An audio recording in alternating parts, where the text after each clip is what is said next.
রহস্যময় পারিবারিক অ্যাডভেঞ্চার গল্প। সকালে ঘুম থেকে উঠেই ছেলে আমার বিছানায় এসে বসল। আমি অবাক হয়ে জিজ্ঞেস করলাম কি হয়েছে। সে আমার হাত ধরে বলল, মা, আমি স্বপ্নে দেখেছি আমরা দুজন বিয়ে করেছি। আমি হাসতে গিয়েও হাসতে পারলাম না। সে আমার চোখের দিকে তাকিয়ে বলল, এটা স্বপ্ন নয় মা, এটা আমার ইচ্ছা। আমি উঠে দাঁড়াতে গেলে সে আমার হাত চেপে ধরল। মা, আমি জানি এটা অদ্ভুত লাগছে, কিন্তু আমি তোমাকে শুধু মা হিসেবে নয়, একজন নারী হিসেবেও ভালোবাসি। আমার মুখ থেকে কোনো কথা বের হল না। সে আরও কাছে এসে বলল, আমি চাই আমরা স্বামী-স্ত্রী হয়ে নতুন জীবন শুরু করি। তুমি আমার সঙ্গী হও, আমার অর্ধাঙ্গিনী। আমি কাঁপতে কাঁপতে বললাম, এটা ঠিক নয়। কিন্তু সে আমার কপালে হাত রেখে বলল, মা, ভালোবাসার কোনো নিয়ম নেই। আমি তোমাকে ছাড়া বাঁচতে পারব না। সকালের সূর্যের আলো জানালা দিয়ে এসে আমাদের উপর পড়ল। সে আমার পা ছুঁয়ে বলল, মা, আমাকে তোমার স্বামী হওয়ার সুযোগ দাও। আমার পুরো শরীর কাঁপছিল। আমি বুঝতে পারছিলাম না কি বলব। সে আমার নীরবতাকে সম্মতি ভেবে আমাকে জড়িয়ে ধরল। ধন্যবাদ মা, আমি জানতাম তুমি আমাকে বুঝবে। বিছানার চাদরে আমার অশ্রু পড়ল। আমি ভাবলাম, এই ছেলে যাকে আমি জন্ম দিয়েছি, লালনপালন করেছি, সে আজ আমার কাছে এমন প্রস্তাব নিয়ে এসেছে। এই গল্পটি সম্পূর্ণ শুনলে আপনাদের পানি অটোমেটিক বের হয়ে যাবে, সো যত দ্রুত সম্ভব হাতের কাছে টিস্যু নিয়ে বসে পড়ো। বিছানার চাদর যেন নষ্ট না হয় সেটা সম্পূর্ণ খেয়াল রাখার অনুরোধ জানিয়ে গল্পটি এখন শুরু করব। তার আগে সর্বশেষ অনুরোধ, দয়া করে এমন পানি বের করার গল্প নিয়মিত শুনতে আমাদের চ্যানেলটি সকলেই সাবস্ক্রাইব করুন। ধন্যবাদ। হ্যালো বন্ধুরা, আমার নাম মৌসুমী খান। আমার বয়স ৪৩ বছর। আমার স্বামীর নাম রাহুল খান, বয়স ৪৬ বছর। আমাদের ২ সন্তান, রিয়াদ আর তানিয়া। রিয়াদ ২০ বছর বয়সী, ভার্সিটিতে পড়ে। তানিয়া ১৩ বছর বয়সী, স্কুলে যায়। আমি যখন এই ঘটনা আপনাদের বলছি, তখন আমার মনে হচ্ছে যেন এটি গতকালের ঘটনা। রিয়াদ সেদিন সকালে আমার কাছে এসে যা বলল, তা শুনে আমার মাথা ঘুরে গেল। সে বলল যে সে আমাকে বিয়ে করতে চায়। আমি প্রথমে ভাবলাম সে হয়তো মজা করছে বা কোনো সিনেমার প্রভাবে এসব বলছে। কিন্তু তার চোখের দিকে তাকিয়ে বুঝলাম সে সিরিয়াস।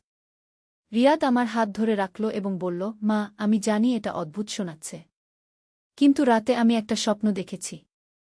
সেই স্বপ্নে আমি দেখলাম যে তুমি আর আমি একসাথে একটা সুন্দর বাগানে হাঁটছি। তুমি একটা লাল শাড়ি পরেছিলে আর আমি সাদা পাঞ্জাবি। আর সেখানে অনেক মানুষ আমাদের আশীর্বাদ করছিল। আমি যখন জিজ্ঞেস করলাম এটা কি, তখন এক বৃদ্ধ লোক বলল, এটা আমাদের বিয়ের অনুষ্ঠান। আমি তাকে থামিয়ে দিয়ে বললাম, রিয়াদ, তুমি কি বলছ?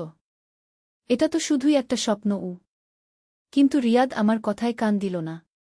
সে বরং আরও কাছে এসে বলল, মা, স্বপ্নের পর আমি ঘুম থেকে উঠে অনেক চিন্তা করেছি।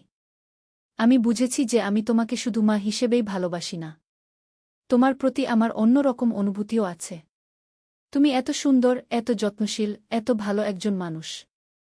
আমি চাই তুমি আমার জীবনসঙ্গী হও। আমার সারা শরীরে কাঁপুনি শুরু হল। আমি বুঝতে পারছিলাম না এই অবস্থায় কি করা উচিত। রিয়াদ আমার নীরবতা দেখে ভাবল আমি তার প্রস্তাবে রাজি হয়েছি। সে আমাকে জড়িয়ে ধরে বলল, ধন্যবাদ মা।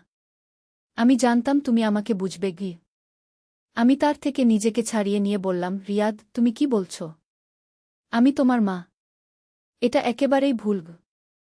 রিয়াদ আমার দিকে তাকিয়ে বলল, মা, প্রেমের কোনো নিয়ম নেই। আর আমি তোমাকে ছাড়া বাঁচতে পারব না। সে আমার পা ছুঁয়ে বলল, অনুগ্রহ করে আমাকে তোমার স্বামী হওয়ার সুযোগ দাও। আমি দেখলাম রিয়াদের চোখে পানি। সে কাঁদতে কাঁদতে বলল, মা, আমি তোমার সাথে একটা নতুন জীবন শুরু করতে চাই। আমরা দুজনে মিলে একটা সুন্দর সংসার গড়ব। আমি তোমার সব যত্ন নেব, তোমাকে খুশি রাখব। আমার চোখেও পানি এসে গেল। এই ছেলেটা যাকে আমি গর্ভে ধরেছি, জন্ম দিয়েছি, বুকের দুধ খাইয়েছি, রাত জেগে দেখাশোনা করেছি, সে আজ আমার কাছে এরকম একটা প্রস্তাব নিয়ে এসেছে। আমি ভাবতেই পারিনি যে রিয়াদ এমন কিছু বলবে। রিয়াদ আমার হাত ধরে বলল, মা, তুমি যদি না চাও তাহলে আমি মরে যাব। আমি তোমাকে ছাড়া একদিনও বাঁচতে পারব না। সে আমার গলা জড়িয়ে ধরল এবং বলল, প্লিজ মা, আমার কথা শোনো। আমি প্রমিস করছি আমি তোমাকে খুব ভালোবাসব, অনেক যত্ন নেব। আমি রিয়াদকে ছেড়ে দিয়ে বললাম, রিয়াদ, তুমি কি বলছো বুঝতে পারছ? আমি তোমার মা। আর তুমি আমার ছেলে।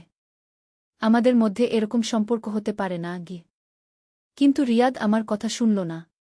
সে বরং আরও জোর করে আমার হাত ধরে বলল, মা, সমাজ কি বলবে সেটা আমি দেখি না। আমি শুধু জানি আমি তোমাকে ভালোবাসি। আর আমি চাই তুমি আমার হয়ে থাকো গো। এই কথা বলার সময় রিয়াদের চোখমুখ এমন হয়ে গেল যেন সে সত্যিই আমাকে একজন নারী হিসেবে দেখছে।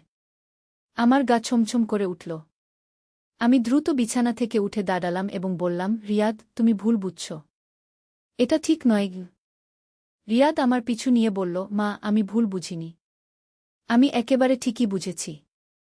আমি তোমাকে ভালোবাসি এবং আমি চাই আমরা স্বামী-স্ত্রী হই। কি সে আমার কাছে এসে আমার কোমর ধরার চেষ্টা করল। আমি তার হাত সরিয়ে দিয়ে বললাম, রিয়াদ, তুমি আমাকে ছুঁজো না। এটা একেবারেই ভুল। আমি রুম থেকে বের হয়ে যেতে চেষ্টা করলাম। কিন্তু রিয়াদ দরজার সামনে দাঁড়িয়ে আমার পথ আটকে দিল। সে বলল, মা, তুমি যেতে পারবে না। তুমি আমার কথার উত্তর না দিয়ে যেতে পারো না। কি তার চোখে অদ্ভুত একটা ভাব। মনে হচ্ছিল সে কোনো ট্রান্সে আছে। আমি ভয়ে ভয়ে বললাম, রিয়াদ, তুমি কি করছ? আমাকে যেতে দাও। রিয়াদ আমার কাছে এসে আমার 2 হাত ধরে বলল, মা, আমি তোমাকে ছাড়ব না। আমি তোমাকে বিয়ে করবই। কি সে আমার কপালে একটা চুমু দিয়ে বলল, এটা আমার প্রতিজ্ঞা। আমার মনে হলো আমি যেন একটা দুঃস্বপ্নের মধ্যে আছি। আমি চিৎকার করে বললাম, রিয়াদ, তুমি পাগল হয়ে গেছ। আমি তোমার মা। তুমি কিভাবে তোমার মায়ের সাথে বিয়ের কথা বলতে পারো? রিয়াদ হাসতে হাসতে বলল, মা, আমি পাগল হইনি। আমি শুধু ভালোবাসায় পড়েছি। আর সেই ভালোবাসা তোমার প্রতি। কি সে আমাকে জড়িয়ে ধরার চেষ্টা করল। আমি তাকে ধাক্কা দিয়ে সরিয়ে দিলাম এবং বললাম, রিয়াদ, তুমি আমাকে ছুঁজো না। আমি তোমার মা, তোমার প্রেমিকা নই। রিয়াদ আমার দিকে তাকিয়ে বলল, মা, তুমি যত না করো না কেন, আমি তোমাকে বিয়ে করবই। আমি তোমার জন্য অপেক্ষা করব। একদিন না একদিন তুমি আমার কথা বুঝবে। আমি দ্রুত রুম থেকে বের হয়ে গেলাম। আমার মাথা ঘুরছিল। আমি বুঝতে পারছিলাম না কি করা উচিত। আমার নিজের ছেলে আমার সাথে বিয়ে করতে চায়, এটা কি সম্ভব? আমি বসার রুমে গিয়ে সোফায় বসে পড়লাম। আমার মনে অনেক প্রশ্ন। রিয়াদ কেন এমন কথা বলছে? সে কি সত্যিই আমাকে একজন নারী হিসেবে দেখছে? নাকি এটা শুধুই একটা ভুল বোঝাবুঝি? কিছুক্ষণ পর রিয়াদ বসার রুমে এলো। সে আমার কাছে এসে বসল এবং বলল, মা, আমি জানি তুমি রেগে আছো। কিন্তু আমি তোমাকে বুঝিয়ে বলতে চাই। আমি তার দিকে তাকালাম না। বললাম, রিয়াদ, তোমার মাথায় কি ভূত ভর করেছে? তুমি এসব কি বলছ? রিয়াদ আমার হাত ধরে বলল, মা, আমি তোমাকে বুঝিয়ে বলছি। আমি তোমাকে একজন নারী হিসেবে ভালোবাসি। আমি চাই তুমি আমার স্ত্রী হও। সে আমার কানের কাছে মুখ নিয়ে এসে ফিসফিস করে বলল, আমি তোমার সাথে রাত কাটাতে চাই। আমি তার হাত ঝাড়িয়ে দিয়ে বললাম, রিয়াদ, তুমি যা বলছ তা একেবারেই ভুল। আমি তোমার মা। আমাদের মধ্যে এরকম সম্পর্ক হতে পারে না। রিয়াদ আমার পায়ের কাছে বসে পড়ল এবং আমার পা ধরে বলল, মা, আমি তোমার কাছে অনুরোধ করছি। আমাকে তোমার স্বামী হওয়ার সুযোগ দাও। সে আমার পায়ে মাথা রাখল। আমি তাকে উঠিয়ে দিয়ে বললাম, রিয়াদ, উঠো।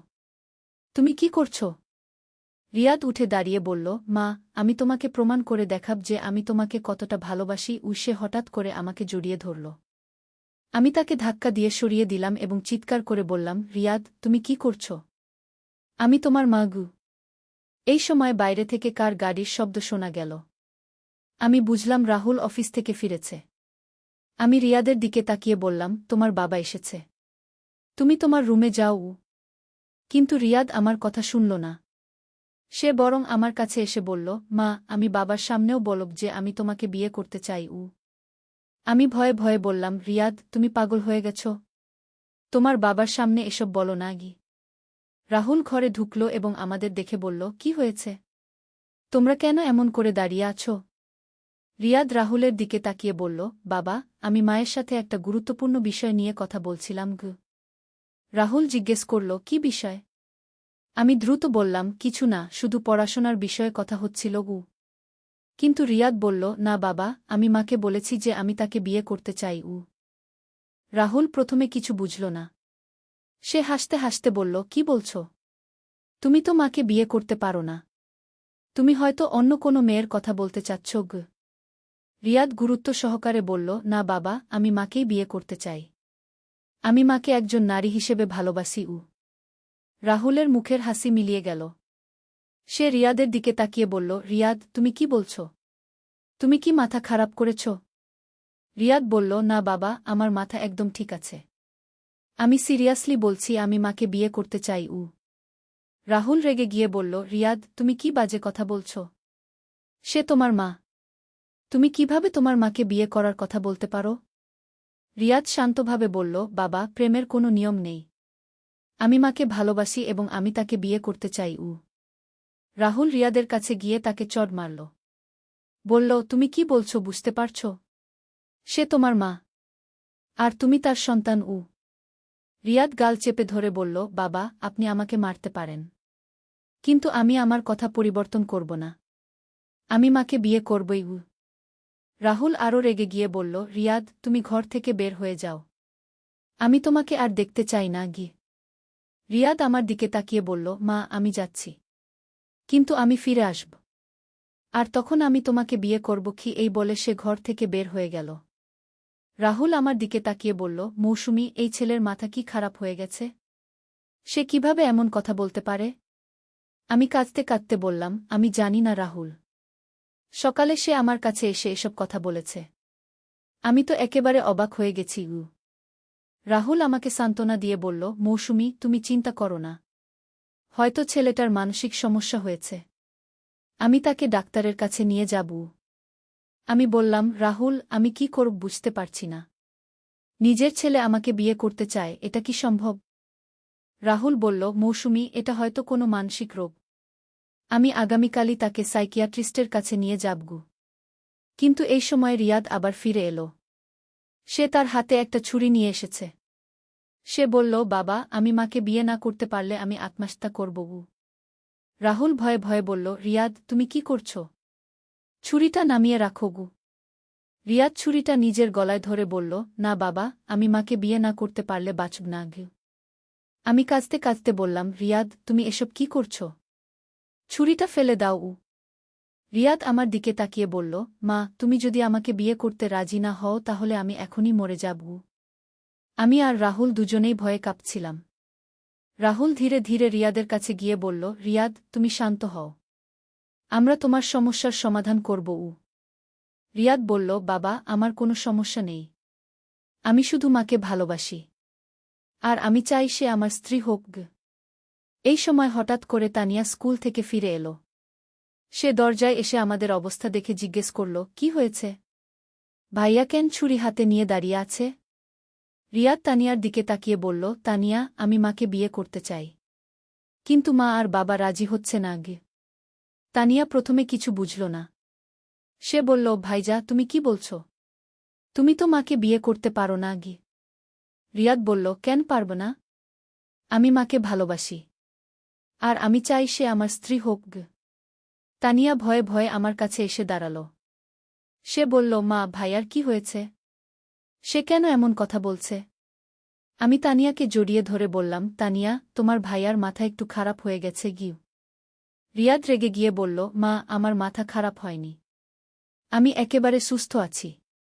আমি শুধু তোমাকে ভালোবাসি। এই সময় হঠাৎ করে রিয়াদ ছুরিটা ফেলে দিয়ে আমার কাছে এলো।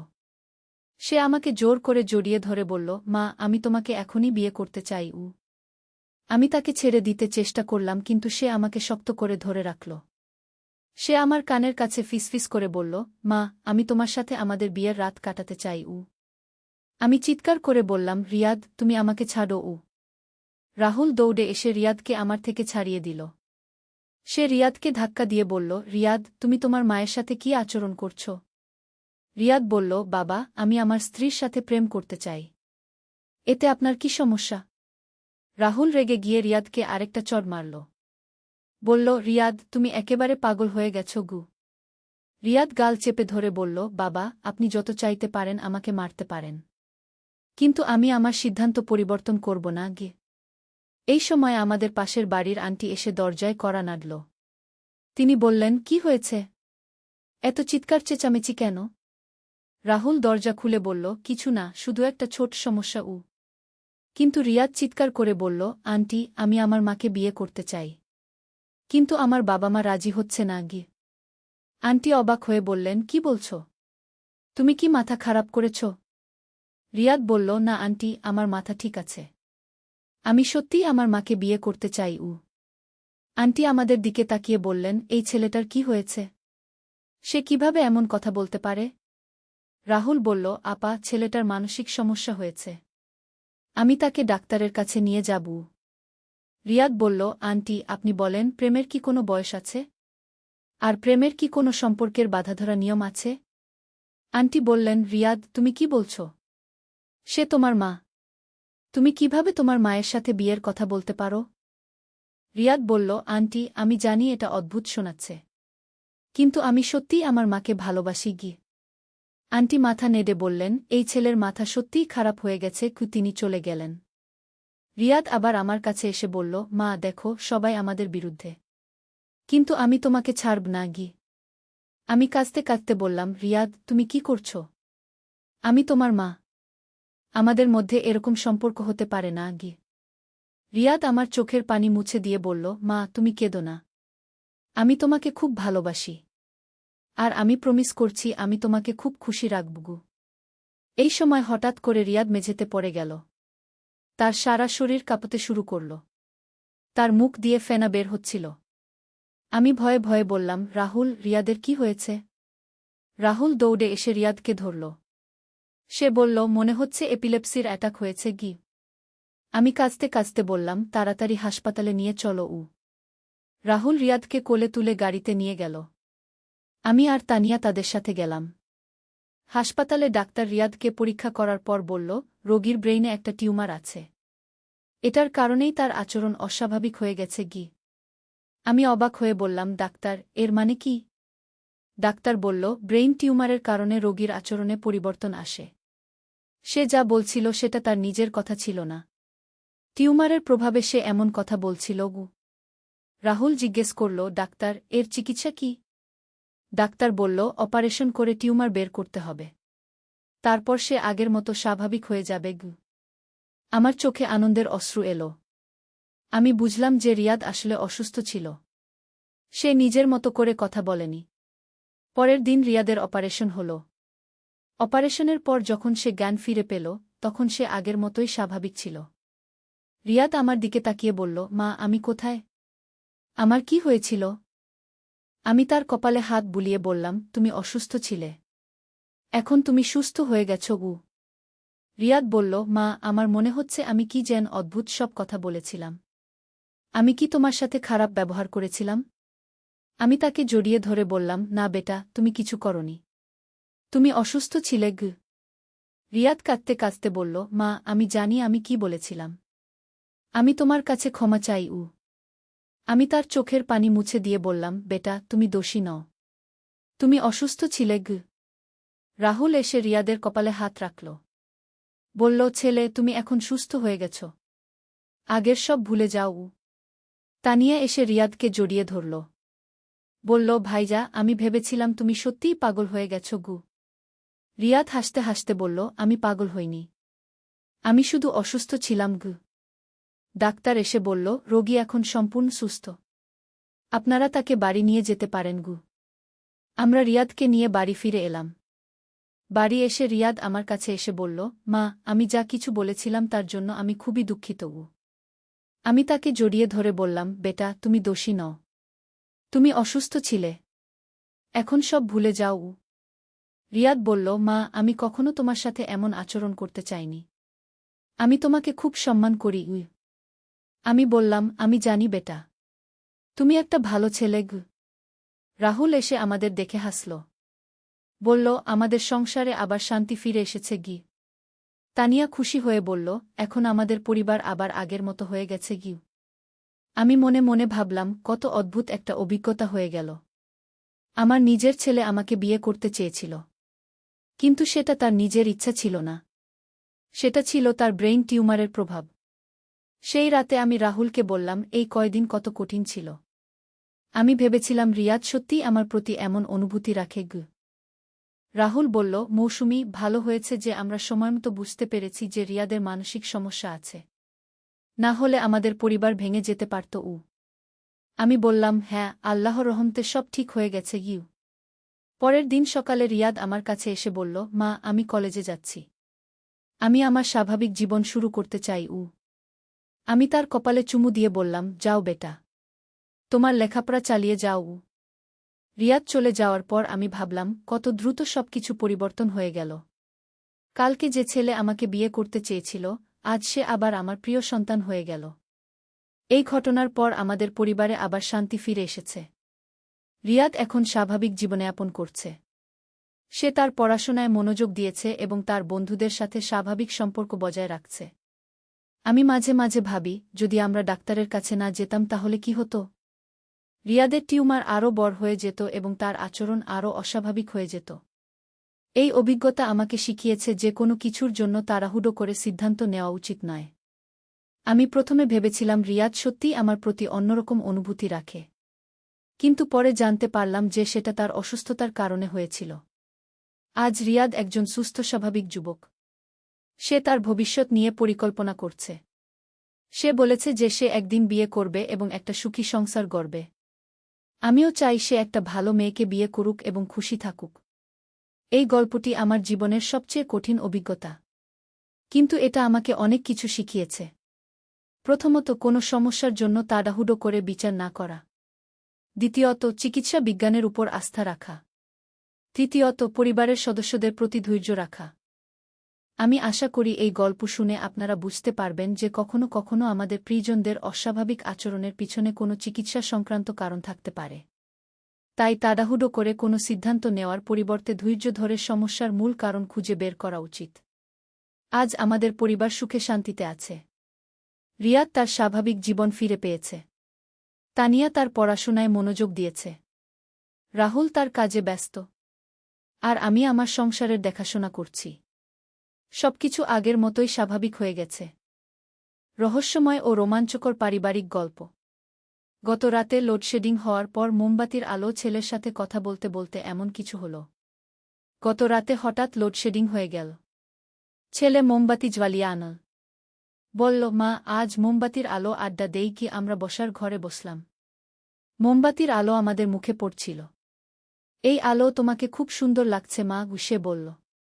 আমি হেসে বললাম, পাগল, উসে মোমবাতির আলো আমার মুখের কাছে নিয়ে এল। না মা, সত্যি। এই আলো তুমি দেবীর মতো লাগছো। আমি তার হাত সরিয়ে দিলাম। এত কাছে আনিস না, পুড়ে যাব। সে মোমবাতি টেবিলে রেখে বলল, কিন্তু আমি তো আগে থেকেই তোমার প্রেমে পুড়ছি। আমি অবাক হয়ে তার দিকে তাকালাম। তুই কি বলছিস? আমি জিজ্ঞেস করলাম। সে আমার কাছে এসে বসে বলল, আমি বলছি আমি তোমার প্রেমে পুড়ছি মা। মোমবাতির শিখা কাঁপছিল হাওয়ায়। সে বলল, এই শিখার মতোই আমার ভালোবাসা তোমার জন্য কাঁপছে। আমি উঠে যেতে গেলাম। সে আমার হাত ধরে বসিয়ে রাখল।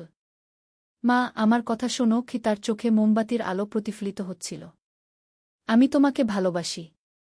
এই ভালোবাসা শুধু মায়ের জন্য নয়। আমি তোমাকে ভালোবাসি একজন নারী হিসেবে। আমার গলা শুকিয়ে গেল। সে বলল, তুমি আমার মা, কিন্তু আমি তোমাকে আমার স্ত্রী হিসেবে পেতে চাই। মোমবাতির আলো তার মুখ রহস্যময় দেখাচ্ছিল। এই অন্ধকারে এই আলো শুধু আমরা দুজনে। সে আমার 2 হাত ধরে বলল, মা, আমাদের নিজেদের মধ্যে বিয়ে হয়ে যাক। কেউ জানবে না। আমি কাঁপছিলাম। সে মোমবাতিটা নিয়ে বলল, এই মোমবাতির সাক্ষীতে আমি তোমাকে আমার স্ত্রী হিসেবে গ্রহণ করতে চাই। আমার নিঃশ্বাস দ্রুত হয়ে গেল। সে আমার কানের কাছে মুখ নিয়ে এসে বলল, মা, তুমি রাজি হও। আমরা এই বাড়িতেই স্বামী স্ত্রী হয়ে থাকব। মোমবাতির আলো নিভে যাচ্ছিল। সে নতুন একটা মোমবাতি জ্বালাল। দেখো, এই আলো যেমন আবার জ্বলে উঠল, তেমনি আমাদের জীবনেও নতুন আলো আসবে। তার কথায় আমার চোখে অশ্রু এসে গেল। মা, কাঁদছ কেন? সে আমার চোখ মুছিয়ে দিল। ভয় পেজো না। আমি তোমাকে সারা জীবন ভালোবাসব। মোমবাতির আলো আমাদের ছায়া দেয়ালে নাচছিল, যেন দুটো প্রেমিক আত্মার নৃত্য। এই গল্পটি সম্পূর্ণ শুনলে আপনাদের পানি অটোমেটিক বের হয়ে যাবে। যত দ্রুত সম্ভব হাতের কাছে টিস্যু নিয়ে বসে পড়ো। বিছানার চাদর যেন নষ্ট না হয় সেটা সম্পূর্ণ খেয়াল রাখার অনুরোধ জানিয়ে গল্পটি এখন শুরু করব। তার আগে সর্বশেষ অনুরোধ, দয়া করে এমন পানি বের করার গল্প নিয়মিত শুনতে আমাদের চ্যানেলটি সকলেই সাবস্ক্রাইব করুন। ধন্যবাদ। হ্যালো বন্ধুরা, আমার নাম কুসুম চক্রবর্তী। আমার বয়স 40 বছর। আমার স্বামীর নাম সুমিত চক্রবর্তী, বয়স 43 বছর। আমাদের 2 সন্তান, রাহুল আর সায়না। রাহুল 21 বছর বয়সী, বিশ্ববিদ্যালয়ে পড়ে। সায়না 14 বছর বয়সী, উচ্চ মাধ্যমিকে যায়। আজকে যে গল্পটি আমি আপনাদের শোনাব সেটা আমার জীবনের সবচেয়ে রহস্যময় ও রোমাঞ্চকর অভিজ্ঞতা। এই গল্পের শুরুটা হয়েছিল সেই মোমবাতির রাতে। কিন্তু যা ঘটেছিল পরের দিনগুলো সেটা ছিল আরও বেশি বিস্ময়কর। রাহুলের সেই কথার পর আমার মাথায় একটা অদ্ভুত চিন্তা এল। সে যা বলছিল তা কি সত্যিই তার মনের কথা নাকি অন্য কিছু? মোমবাতির আলোতে তার মুখের যে রহস্যময় ভাব দেখছিলাম সেটা কি সত্যি ছিল, নাকি আমার চোখের ভুল? পরের দিন সকালে আমি রাহুলকে জিজ্ঞেস করলাম, কাল রাতে তুই যা বলেছিলি সেসব কি তুই সত্যিই মনে করিস? সে আমার দিকে তাকিয়ে হাসল। মা, কাল রাতের কথা মনে নেই। আমি ঘুমের মধ্যে কিছু বলেছিলাম নাকি? আমি অবাক হলাম। সে কি সত্যিই মনে করতে পারছে না, নাকি ভান করছে? তার চোখে আমি কোনো লুকানো ভাব দেখতে পেলাম না। একদম স্বাভাবিক লাগছিল। কিন্তু সেই রাত থেকে আমার মনে একটা অদ্ভুত অনুভূতি কাজ করতে থাকল, যেন কোথাও কোনো রহস্য লুকিয়ে আছে। আমার মনে পড়ল, আমাদের বাড়ির পুরনো কাগজপত্রের মধ্যে আমি কয়েকদিন আগে একটা পুরনো ডায়েরি পেয়েছিলাম। সেটা ছিল আমার শাশুড়ির। আমি সেই ডায়েরিটা খুঁজে বের করলাম। পাতা উল্টাতে উল্টাতে একটা অদ্ভুত লেখা চোখে পড়ল।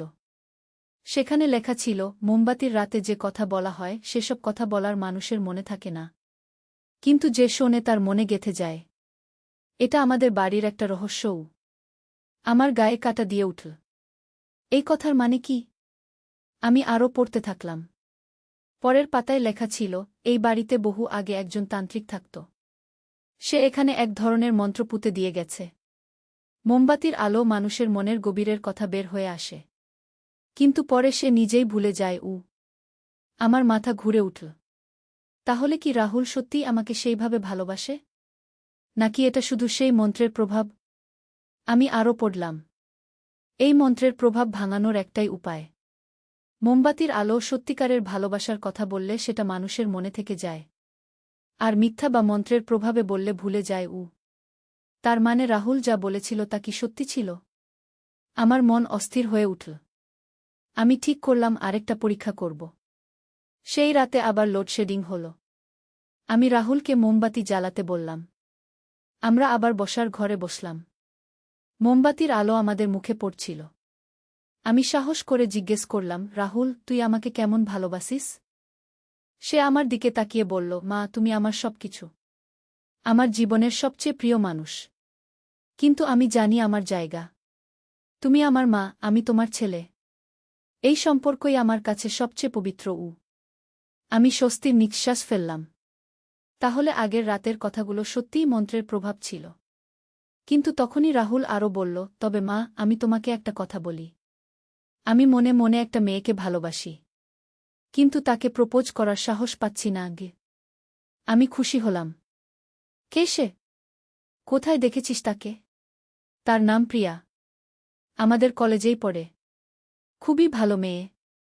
কিন্তু আমি ভাবি সে আমাকে পছন্দ করবে কিনা। রাহুলের মুখে লজ্জার ছাপ। আমি তার হাত ধরে বললাম, তুই একজন চমৎকার ছেলে। যে মেয়েই তোকে পাবে সে ভাগ্যবান। তুই সাহস করে তাকে বলু। রাহুল খুশি হয়ে গেল। সত্যিই মা? তুমি মনে করো আমি তার যোগ্য? অবশ্যই। তুই আমার গর্বকু। আমি তার কপালে হাত রাখলাম। সেই রাত থেকে আমার মনের বোঝা কমে গেল। আমি বুঝলাম যে আগের রাতের কথাগুলো সত্যিই মন্ত্রের প্রভাব ছিল। আমার ছেলে একজন স্বাভাবিক, সুস্থ মানুষ। পরের দিন রাহুল প্রিয়াকে প্রপোজ করল। প্রিয়াও তাকে হ্যাঁ বলল। আমাদের বাড়িতে খুশির আমেজ। আমি প্রিয়াকে দেখতে গেলাম। সত্যিই একটা সুন্দর, ভদ্র মেয়ে। কিন্তু আমার কৌতূহল ছিল সেই তান্ত্রিকের ব্যাপারে। আমি শাশুড়ির ডায়েরি আরও পড়তে থাকলাম। জানতে পারলাম যে সেই তান্ত্রিকের নাম ছিল কালীচরণ। সে আমাদের বাড়িতে ২০ বছর আগে এসেছিল। তখন আমার শাশুড়ি শ্বশুরের মধ্যে খুব ঝগড়া চলত। কালীচরণ তাদের বলেছিল যে সে এমন একটা মন্ত্র দেবে যেটা পরিবারের সবার মনের কথা বের করে দেবে। কিন্তু পরে দেখা গেল সেই মন্ত্র উল্টো কাজ করছে। মানুষের মনে এমন সব কথা আসছে যেগুলো তাদের নিজের না। কালীচরণ বুঝতে পারল সে ভুল করেছে। কিন্তু ততক্ষণে মন্ত্র এই বাড়িতে গেঁথে গেছে। আমি আরও জানতে পারলাম যে এই মন্ত্রের প্রভাব শুধু পূর্ণিমার রাতে হয়। আর সেই রাতটাও ছিল পূর্ণিমার রাত। তাই রাহুলের মুখ দিয়ে সেই অদ্ভুত কথাগুলো বের হয়েছিল। আমি স্বস্তি পেলাম। কিন্তু তখনই আমার মনে পড়ল আরেকটা কথা। যদি এই মন্ত্রের প্রভাব থেকেই যায় তাহলে পরের পূর্ণিমার রাতে কি হবে? আমি ডায়েরিতে খুঁজে দেখলাম এর সমাধান আছে কিনা। অনেক খোঁজার পর একটা পাতায় পেলাম, এই মন্ত্রের প্রভাব সম্পূর্ণ দূর করতে হলে পূর্ণিমার রাতে পবিত্র গঙ্গাজল দিয়ে বাড়ির চারকোণ ধুয়ে দিতে হবে। তারপর তুলসী পাতা পুড়িয়ে ধোয়া দিতে হবে। আমি ঠিক করলাম পরের পূর্ণিমার আগেই এই কাজগুলো করব। আর সত্যিই পরের মাসে পূর্ণিমার আগের দিন আমি সব কাজ সেরে ফেললাম। সেই পূর্ণিমার রাতে আবার লোডশেডিং হল। আমি রাহুলকে মোমবাতি জ্বালাতে বললাম। আমরা বসার ঘরে বসলাম। কিন্তু এবার রাহুল একদম স্বাভাবিক ছিল। কোনো অদ্ভুত কথা বলল না। মা, আজ কেমন যেন শান্তি শান্তি লাগছে, সে বলল। আমিও অনুভব করলাম বাড়িতে একটা পবিত্র ভাব এসেছে। যেন একটা ভারী বোঝা সরে গেছে। আমি রাহুলকে বললাম, হ্যাঁ বাবা, আজ সত্যিই ভালো লাগছে গু। সেই রাত থেকে আমাদের বাড়িতে আর কোনো অস্বাভাবিক ঘটনা ঘটেনি। রাহুল আর প্রিয়ার বিয়ে ঠিক হয়েছে। আমাদের পরিবারে খুশির আমেজ। কিন্তু এই পুরো ঘটনাটা আমাকে একটা বড় শিক্ষা দিয়েছে। মানুষের মনে কত রহস্য লুকিয়ে থাকে। আর কখনো কখনো সেই রহস্যগুলো অদ্ভুত সব উপায়ে বের হয়ে আসে। আজও যখন মোমবাতির আলো দেখি সেই রাতের কথা মনে পড়ে। কিন্তু আর ভয় লাগে না। কারণ আমি জানি সব রহস্যের একটা সমাধান আছে। শুধু ধৈর্য আর সাহস নিয়ে খুঁজতে হয়। এই গল্পটা আমি আপনাদের বলার কারণ হল, জীবনে যদি কখনো কোনো অস্বাভাবিক ঘটনার মুখোমুখি হন, তাহলে ঘাবড়ে যাবেন না। ধৈর্য রেখে সমাধান খুঁজুন। হয়তো আপনিও আমার মতো একটা সুখের সমাধান পেয়ে যাবেন। আর হ্যাঁ, রাহুল আর প্রিয়ার বিয়ে হয়ে গেছে। তারা এখন খুবই সুখে আছে। আমিও একজন খুশি শাশুড়ি হতে পেরেছি। জীবনটা কত সুন্দর হয়ে উঠেছে। কিন্তু আমি এখনও মাঝে মাঝে সেই ডায়েরিটা পড়ি। কারণ সেখানে আরও অনেক রহস্যের কথা লেখা আছে। হয়তো কোনো দিন সেগুলোর গল্পও আপনাদের শোনাব। কিন্তু আমার এই শান্তির মুহূর্তটা বেশিক্ষণ থাকল না। কয়েকদিন পর আমি লক্ষ্য করলাম যে আমার ছোট মেয়ে সায়নাও কেমন যেন অস্বাভাবিক আচরণ করতে শুরু করেছে। সে রাতে ঘুমের মধ্যে অদ্ভুত অদ্ভুত কথা বলে। একদিন রাতে আমি তার ঘরে গেলাম। দেখি সে ঘুমের মধ্যে বলছে, আমি জানি সেই গোপন ঘরের কথা। আমি জানি সেখানে কি লুকানো আছে গি। আমার গা শিউরে উঠল। কোনো গোপন ঘর? আমাদের বাড়িতে তো কোনো গোপন ঘর নেই। আমি সায়নাকে জাগিয়ে জিজ্ঞেস করলাম, তুই কি স্বপ্ন দেখছিলি? সে ঘুম ভাঙা চোখে বলল, মা, আমি একটা অদ্ভুত স্বপ্ন দেখছিলাম। আমাদের বাড়ির নিচে একটা গোপন ঘর আছে। সেখানে অনেক পুরনো জিনিস রাখা গু। আমি তাকে শান্ত করে আবার ঘুম পাড়ালাম। কিন্তু আমার মনে সন্দেহ জাগল। আসলেই কি আমাদের বাড়িতে কোনো গোপন ঘর আছে? আমি আবার শাশুড়ির ডায়েরি খুলে পড়তে থাকলাম। অনেক খোঁজার পর একটা পাতায় পেলাম, কালীচরণ তার সব তান্ত্রিক জিনিসপত্র বাড়ির নিচে একটা গোপন ঘরে লুকিয়ে রেখেছিল। সেই ঘরটা বাড়ির উত্তর দিকের কোণে। মেঝের নিচে একটা গোপন দরজা আছে গি। আমার নিঃশ্বাস দ্রুত হয়ে গেল। তাহলে সায়নার স্বপ্ন সত্যি? আমি পরের দিন সকালে বাড়ির উত্তর দিকের কোণটা খুঁটিয়ে দেখলাম। দেখি সত্যিই মেঝের একটা অংশ একটু ভিন্ন। মনে হচ্ছে সেখানে কোনো কিছু আছে। আমি রাহুল আর সুমিতকে ডাকলাম। তারা এসে সেই জায়গাটা ভালো করে পরীক্ষা করল।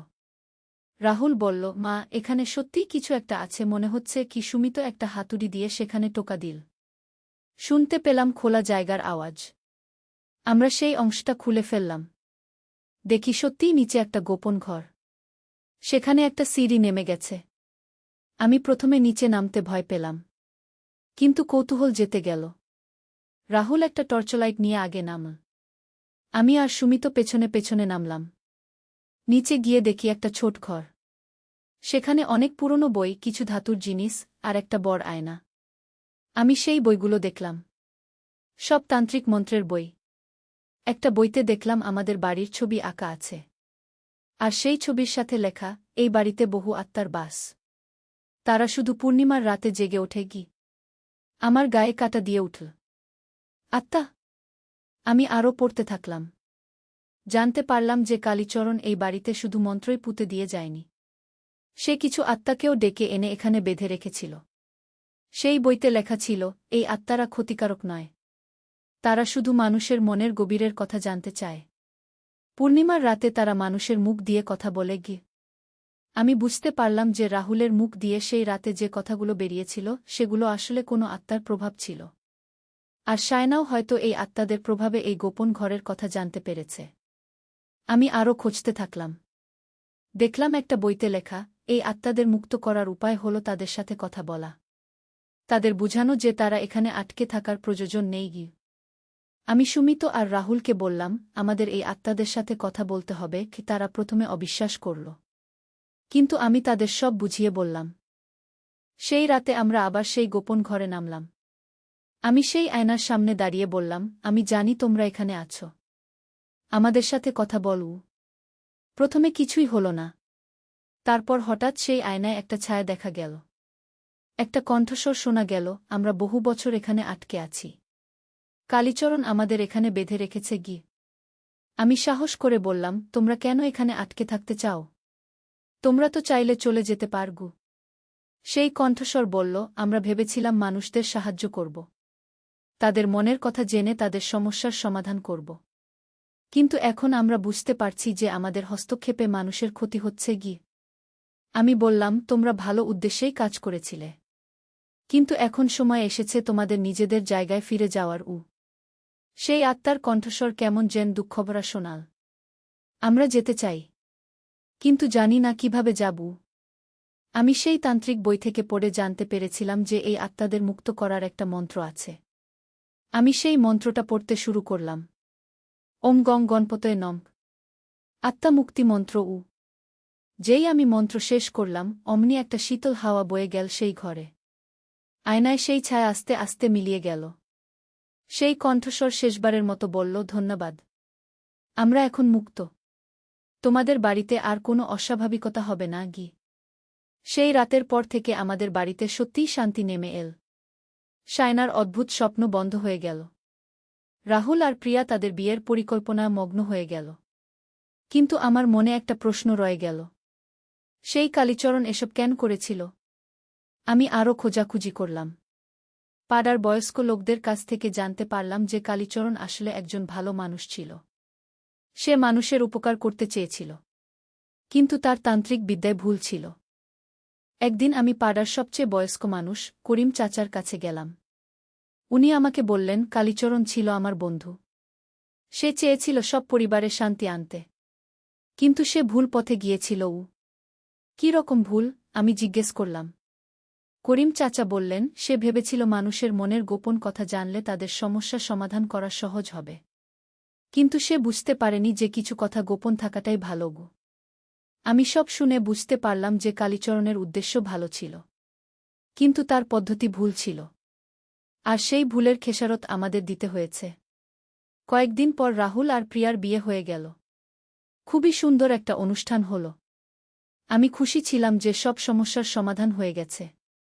কিন্তু বিয়ের পর একদিন প্রিয়া আমার কাছে এসে বলল, মা, আমি রাহুলের মধ্যে একটা অদ্ভুত ব্যাপার লক্ষ্য করেছি।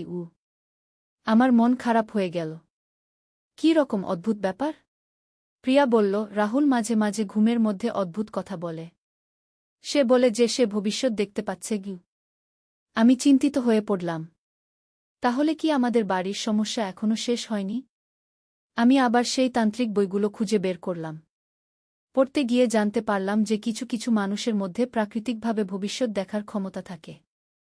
হয়তো আমাদের বাড়ির সেই আধ্যাত্মিক পরিবেশ রাহুলের এই লুকানো ক্ষমতাটা জাগিয়ে তুলেছে। আমি রাহুলকে জিজ্ঞেস করলাম, তুই ঘুমের মধ্যে কি দেখিস? রাহুল বলল, মা, আমি অদ্ভুত অদ্ভুত স্বপ্ন দেখি। মনে হয় যেন ভবিষ্যতের ঘটনা দেখছি। কী রকম ঘটনা? আমি কৌতূহলী হলাম। গত সপ্তাহে আমি স্বপ্নে দেখেছিলাম যে পাড়ার রহিম কাকার ছেলের চাকরি হবে। আর আজ সত্যিই তার চাকরি হয়েছে, রাহুল বলল। আমি অবাক হলাম। তাহলে রাহুল সত্যিই ভবিষ্যৎ দেখতে পাচ্ছে? আমি ভাবলাম এই ক্ষমতা ভালো কিনা। আমি আবার করিম চাচার কাছে গেলাম। উনাকে সব বললাম। উনি বললেন, এটা একটা বিশেষ ক্ষমতা, কিন্তু এটা ব্যবহার করতে হবে সাবধানে, শুধু ভালো কাজে। আমি রাহুলকে বুঝিয়ে বললাম যে এই ক্ষমতা সে শুধু মানুষের উপকারের জন্য ব্যবহার করবে। রাহুল রাজি হল। তারপর থেকে রাহুল তার এই ক্ষমতা দিয়ে পাড়ার মানুষদের সাহায্য করতে শুরু করল। কেউ হারিয়ে গেলে সে খুঁজে দিত, কারো বিপদের আগাম সংবাদ দিত। কিন্তু একদিন রাহুল খুব চিন্তিত হয়ে আমার কাছে এল। মা, আমি একটা খারাপ স্বপ্ন দেখেছি। কি স্বপ্ন? আমি জিজ্ঞেস করলাম। আমি দেখেছি যে আমাদের পাড়ায় একটা বড় দুর্ঘটনা হবে। অনেক মানুষ আহত হবে। রাহুলের মুখ ভয়ে ফ্যাকাশে হয়ে গেছে। আমি বললাম, তুই কি দেখেছিস কখন এটা হবে? পরের সপ্তাহে বুধবার দুপুরে। রাহুল বলল। আমি ভাবলাম কি করা যায়। তারপর মনে হল পাড়ার সবাইকে সাবধান করে দেওয়া যেতে পারে। আমি আর রাহুল মিলে পাড়ার সবাইকে বললাম যে আগামী বুধবার দুপুরে যেন সবাই সাবধানে থাকে, বাড়ির বাইরে না যায়। সেই বুধবার সত্যিই একটা বড় দুর্ঘটনা হওয়ার কথা ছিল। একটা বড় গাছ ঝড়ের মধ্যে পড়ে যাওয়ার কথা ছিল। কিন্তু যেহেতু সবাই বাড়িতে ছিল, কেউ আহত হয়নি। পাড়ার সবাই আমাদের ধন্যবাদ দিল। রাহুলের এই ক্ষমতার কথা ছড়িয়ে পড়ল। দূর দূরান্ত থেকে মানুষ আসতে শুরু করল। কিন্তু আমি চিন্তিত হয়ে পড়লাম। এত মানুষের ভিড় আমাদের পারিবারিক জীবনে সমস্যা তৈরি করছে। আমি রাহুলকে বললাম, এভাবে চলতে পারে না, আমাদের কিছু একটা করতে হবে। রাহুল বলল, মা, আমিও এই ভিড় সহ্য করতে পারছি না। কিন্তু মানুষদের সাহায্য না করলেও মন খারাপ হয়। আমি ভাবলাম একটা সমাধান করতে হবে। আমি আবার সেই তান্ত্রিক বই পড়তে শুরু করলাম। দেখলাম যে এই ক্ষমতা নিয়ন্ত্রণ করার উপায় আছে। সেই বইতে লেখা ছিল, যার ভবিষ্যৎ দেখার ক্ষমতা আছে সে চাইলে এই ক্ষমতা বন্ধ করে রাখতে পারে, শুধু প্রয়োজনের সময় ব্যবহার করতে পারে। আমি রাহুলকে এই পদ্ধতি শিখিয়ে দিলাম। রাহুল শিখে নিল কিভাবে তার ক্ষমতা নিয়ন্ত্রণ করতে হয়। তারপর থেকে রাহুল শুধু জরুরি সময়েই তার ক্ষমতা ব্যবহার করত, আর বাকি সময় একজন স্বাভাবিক মানুষের মতো জীবনযাপন করত। প্রিয়াও খুশি হল। তাদের দাম্পত্য জীবনে শান্তি ফিরে এল। আমিও স্বস্তি পেলাম। কিন্তু একদিন সায়না আমার কাছে এসে বলল, মা, আমিও স্বপ্নে অদ্ভুত জিনিস দেখি। আমার মাথায় হাত। তাহলে কি সায়নার মধ্যেও এই ক্ষমতা এসেছে? আমি সায়নাকে জিজ্ঞেস করলাম, তুই কি দেখিস? সায়না বলল, আমি মানুষের মন পড়তে পারি, কে কি ভাবছে সেটা বুঝতে পারি। আমি অবাক হলাম। তাহলে আমাদের বাড়ির সেই আধ্যাত্মিক শক্তি আমার দুই সন্তানের মধ্যেই বিশেষ ক্ষমতা জাগিয়ে তুলেছে। আমি সায়নাকেও সেই নিয়ন্ত্রণের পদ্ধতি শেখালাম। বললাম যে এই ক্ষমতা সে শুধু ভালো কাজে ব্যবহার করবে। সায়না তার ক্ষমতা ব্যবহার করে স্কুলে বন্ধুদের সাহায্য করতে শুরু করল। কেউ দুঃখে থাকলে সে তার মন বুঝে তাকে সান্ত্বনা দিত। আমাদের পরিবারে এখন একটা বিশেষ পরিবেশ তৈরি হয়েছে। আমরা সবাই জানি যে আমাদের বিশেষ ক্ষমতা আছে, কিন্তু আমরা সেগুলো শুধু ভালো কাজেই ব্যবহার করি। সুমিতও এইসব জেনে খুশি। সে বলল, আমাদের পরিবার সাধারণ নয়, কিন্তু সেটাই আমাদের বিশেষত্ব। আজ আমি এই পুরো কাহিনী আপনাদের শোনালাম। এই গল্প থেকে আমি কি শিখেছি? শিখেছি যে জীবনে অনেক রহস্য আছে, কিন্তু সেই রহস্যগুলোকে ভয় না পেয়ে সাহসের সাথে মোকাবেলা করতে হয়। আমাদের বাড়িতে যা ঘটেছিল সেটা প্রথমে ভয়ানক মনে হয়েছিল, কিন্তু শেষ পর্যন্ত সেটা আমাদের পরিবারকে আরও শক্তিশালী করেছে। রাহুল আর প্রিয়া এখন খুবই সুখে আছে। তাদের একটা ছেলে হয়েছে। সায়নাও এখন কলেজে পড়ে। সবাই নিজের নিজের ক্ষমতা দিয়ে সমাজের উপকার করে। আর আমি একজন গর্বিত মা। আমার সন্তানরা বিশেষ, কিন্তু তারা সেই বিশেষত্ব ভালো কাজেই ব্যবহার করে। এই গল্পটা শুনে আপনাদের কেমন লাগল? আমার মনে হয় জীবনে এমন অনেক অদ্ভুত ঘটনা ঘটে যা আমরা বুঝতে পারি না, কিন্তু সেগুলোকে ইতিবাচক দৃষ্টিভঙ্গি দিয়ে দেখলে অনেক সমস্যার সমাধান পাওয়া যায়। আমি আশা করি আপনাদের জীবনেও যদি কখনো এমন কোনো রহস্যের মুখোমুখি হন, তাহলে ঘাবড়াবেন না। ধৈর্য আর বিবেক দিয়ে সমাধান খুঁজুন। কিন্তু আমাদের পরিবারের রহস্য এখানেই শেষ নয়। কয়েক মাস পর আমি লক্ষ্য করলাম যে আমার নিজের মধ্যেও কিছু পরিবর্তন আসছে। আমি স্বপ্নে অদ্ভুত জায়গা দেখতে পাই, এমন জায়গা যেগুলো আমি কখনো দেখিনি। একদিন স্বপ্নে দেখলাম একটা পুরনো মন্দির। সেই মন্দিরে একজন সাধু বসে আছেন। তিনি আমাকে ডেকে বললেন, তোমার পরিবারকে একটা বিশেষ দায়িত্ব দেওয়া হয়েছে। ঘুম ভেঙে আমার খুব অদ্ভুত লাগছিল। আমি রাহুলকে স্বপ্নের কথা বললাম। রাহুল বলল, মা, আমিও গত কয়েক রাত ধরে একই রকম স্বপ্ন দেখছি। আমি অবাক হলাম। তুইও একই স্বপ্ন দেখছিস? হ্যাঁ মা। সেই সাধু আমাকেও বলেছেন যে আমাদের পরিবারের একটা বিশেষ মিশন আছে। রাহুল বলল। আমি সায়নাকে জিজ্ঞেস করলাম। সে বলল, আমিও সেই স্বপ্ন দেখেছি। সেই সাধু বলেছেন আমাদের এলাকার মানুষদের সাহায্য করার জন্য আমাদের এই ক্ষমতা দেওয়া হয়েছে। আমি বুঝলাম যে এটা কোনো সাধারণ ব্যাপার নয়। আমাদের পরিবারকে সত্যিই কোনো বিশেষ কাজের জন্য বেছে নেওয়া হয়েছে। পরের দিন সকালে আমি বাজারে গেলাম। সেখানে শুনলাম যে পাড়ার রহিম মিয়ার বাচ্চা মেয়ে হারিয়ে গেছে। সবাই খুঁজে পাচ্ছে না। আমি বাড়ি ফিরে রাহুলকে বললাম। রাহুল বলল, মা, আমি চেষ্টা করে দেখি। সে চোখ বন্ধ করে একটু মনোযোগ দিল। তারপর বলল, পুরনো পার্কের পেছনের ঝোপের মধ্যে গু। আমরা সেখানে গেলাম। দেখি সত্যিই সেই ছোট মেয়ে ঘুমিয়ে আছে। তাকে ঘুম থেকে তুললাম। মেয়েটা বলল যে সে খেলতে খেলতে পথ হারিয়ে ফেলেছে। রহিম মিয়া খুশি হয়ে আমাদের ধন্যবাদ দিল। কিন্তু আমি বুঝতে পারছিলাম যে এটা শুধু শুরু। আমাদের আরও বড় কাজ করতে হবে। সেই রাতে আবার সেই স্বপ্ন দেখলাম। সাধু বললেন, তোমাদের পরীক্ষা শুরু হয়েছে। তোমরা যদি সফল হও তাহলে আরও বড় দায়িত্ব পাবে গু। আমি জিজ্ঞেস করলাম, কী রকম দায়িত্ব? সাধু বললেন, তোমাদের এলাকায় শীঘ্রই একটা বড় বিপদ আসছে। সেই বিপদ থেকে সবাইকে রক্ষা করতে হবে গি। ঘুম ভেঙে আমি চিন্তিত হয়ে পড়লাম। কী রকম বিপদ আসছে? আমি রাহুল আর সায়নাকে ডেকে সব বললাম। রাহুল বলল, মা, আমিও সেই স্বপ্ন দেখেছি। আমার মনে হচ্ছে খুব শীঘ্রই কিছু একটা হবে গু। সায়না বলল, আমি স্কুলে কয়েকজনের মনের কথা পড়েছি। তাদের পরিবারে কিছু সমস্যা আছে। হয়তো সেই সমস্যাগুলোই বড় আকার নিতে পারে গি। আমরা ঠিক করলাম যে আমরা সবাই মিলে আমাদের এলাকার সমস্যাগুলো খুঁজে বের করব। তারপর সেগুলোর সমাধান করার চেষ্টা করব। পরের কয়েকদিন আমরা পাড়ায় ঘুরে ঘুরে মানুষের সাথে কথা বললাম। জানতে পারলাম যে অনেক পরিবারের সমস্যা আছে। কেউ অর্থকষ্টে, কেউ স্বাস্থ্য সমস্যায়, কেউ পারিবারিক কলহে ভুগছে। আমি বুঝলাম যে এই সব সমস্যা একসাথে মিলে একটা বড় সমস্যা তৈরি করতে পারে। আমাদের কিছু করতে হবে। আমরা ঠিক করলাম যে আমাদের ক্ষমতা ব্যবহার করে এই সমস্যাগুলোর সমাধান করব। রাহুল তার ভবিষ্যৎ দেখার ক্ষমতা দিয়ে আগে থেকে বিপদের সংকেত দিতে পারবে। সায়না তার মন পড়ার ক্ষমতা দিয়ে মানুষের মনের কষ্ট বুঝে তাদের সাহায্য করতে পারবে। আর আমিও আস্তে আস্তে বুঝতে পারছিলাম যে আমার একটা বিশেষ ক্ষমতা এসেছে। আমি মানুষের সমস্যার সমাধান খুঁজে বের করতে পারি। আমরা তিনজন মিলে একটা দল তৈরি করলাম। সুমিত আমাদের সব কাজে সাহায্য করত। প্রিয়াও আমাদের সাথে যুক্ত হল। প্রথমে আমরা পাড়ার করিম কাকার সমস্যাটা নিয়ে কাজ করলাম। তার ছেলে বেকার হয়ে বসেছিল। আমি কয়েকটা জায়গায় খোঁজখবর নিয়ে তার জন্য একটা চাকরির ব্যবস্থা করলাম। তারপর আমরা রহিম মিয়ার স্ত্রীর অসুখের ব্যাপারে কাজ করলাম। রাহুল তার ভবিষ্যৎ দেখার ক্ষমতা দিয়ে জানতে পারল যে কোনো ডাক্তারের কাছে গেলে ভালো চিকিৎসা পাওয়া যাবে। এভাবে একটা একটা করে আমরা পাড়ার অনেক সমস্যার সমাধান করতে থাকলাম। মানুষ আমাদের উপর ভরসা করতে শুরু করল। কিন্তু একদিন সায়না খুব চিন্তিত হয়ে আমার কাছে এল। মা, আমি একটা খারাপ খবর পেয়েছি। কী খবর? আমি জিজ্ঞেস করলাম। পাড়ার কিছু যুবক মিলে একটা খারাপ পরিকল্পনা করছে। তারা একটা দাঙ্গা লাগানোর চেষ্টা করছে কি? সায়না বলল। আমার মাথা ঝিমঝিম করে উঠল। দাঙ্গা? এটাই কি সেই বিপদ যার কথা সাধু বলেছিলেন? আমি রাহুলকে বললাম।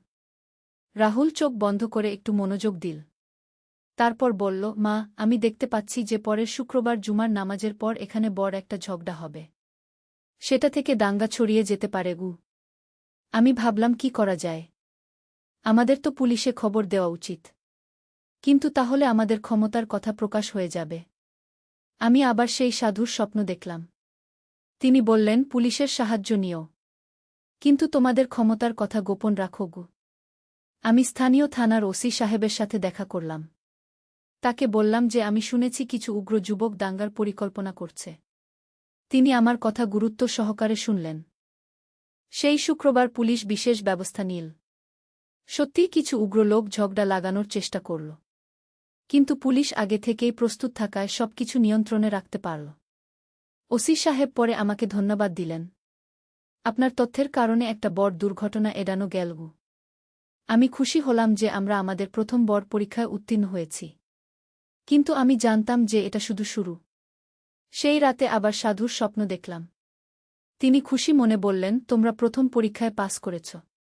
এখন তোমাদের আরও বড় দায়িত্ব দেওয়া হবে গু। আমি জিজ্ঞেস করলাম, কী রকম দায়িত্ব? সাধু বললেন, তোমাদের শুধু নিজেদের পাড়া নয়, পুরো এলাকার দেখভাল করতে হবে। তোমাদের ক্ষমতা আরও বৃদ্ধি পাবে গু। ঘুম ভেঙে আমি ভাবলাম এত বড় দায়িত্ব আমরা নিতে পারব কিনা। কিন্তু আমার মন বলল যে আমাদের এই ক্ষমতা শুধু নিজেদের জন্য নয়, সমাজের সেবায় ব্যবহার করতে হবে। পরের দিন থেকে আমরা আমাদের কর্মেলাকা বিস্তৃত করলাম। শুধু আমাদের পাড়া নয়, আশপাশের এলাকার খবরাখবরও রাখতে শুরু করলাম। রাহুল এখন আরও বড় এলাকার ভবিষ্যৎ দেখতে পারে। শায়না আরও দূরের মানুষের মনের কথাও বুঝতে পারে। আর আমার সমস্যা সমাধানের ক্ষমতাও বেড়েছে। আমরা একটা গোপন নেটওয়ার্ক তৈরি করলাম। বিভিন্ন এলাকায় আমাদের সাহায্যকারী আছে। তারা আমাদের সমস্যার খবর দেয়। আমরা সমাধান করি। কয়েক মাসের মধ্যে আমাদের এলাকায় অপরাধের হার অনেক কমে গেল। মানুষের মধ্যে শান্তি ফিরে এল। সবাই খুশি। কিন্তু আমি জানতাম যে এই শান্তি বজায় রাখতে আমাদের সব সময় সতর্ক থাকতে হবে। মন্দশক্তি সব সময় ভালোর বিরুদ্ধে কাজ করে। একদিন শায়না আমাকে বলল, মা, আমি একটা অদ্ভুত জিনিস টের পাচ্ছি। মনে হচ্ছে কেউ আমাদের উপর নজর রাখছে গি। আমিও সেই অনুভূতি পাচ্ছিলাম। যেন কোনো খারাপ শক্তি আমাদের কাজকর্ম দেখছে। আমি রাহুলকে বললাম। রাহুল বলল, মা, আমারও সেই রকম লাগছে। আমার মনে হয় কেউ আমাদের ক্ষমতা নষ্ট করার চেষ্টা করছে গি। আমি চিন্তিত হয়ে পড়লাম। কে আমাদের শত্রু হতে পারে? সেই রাতে স্বপ্নে সাধু এসে বললেন, সাবধান। তোমাদের বিরুদ্ধে কাজ করার জন্য একজন কালো তান্ত্রিক এসেছে। সে তোমাদের ক্ষমতা কেড়ে নিতে চায়। ঘুম ভেঙে আমার সারা শরীর কাঁপছিল। কালোতান্ত্রিক? এটা তো খুবই বিপজ্জনক। আমি সবাইকে ডেকে বললাম।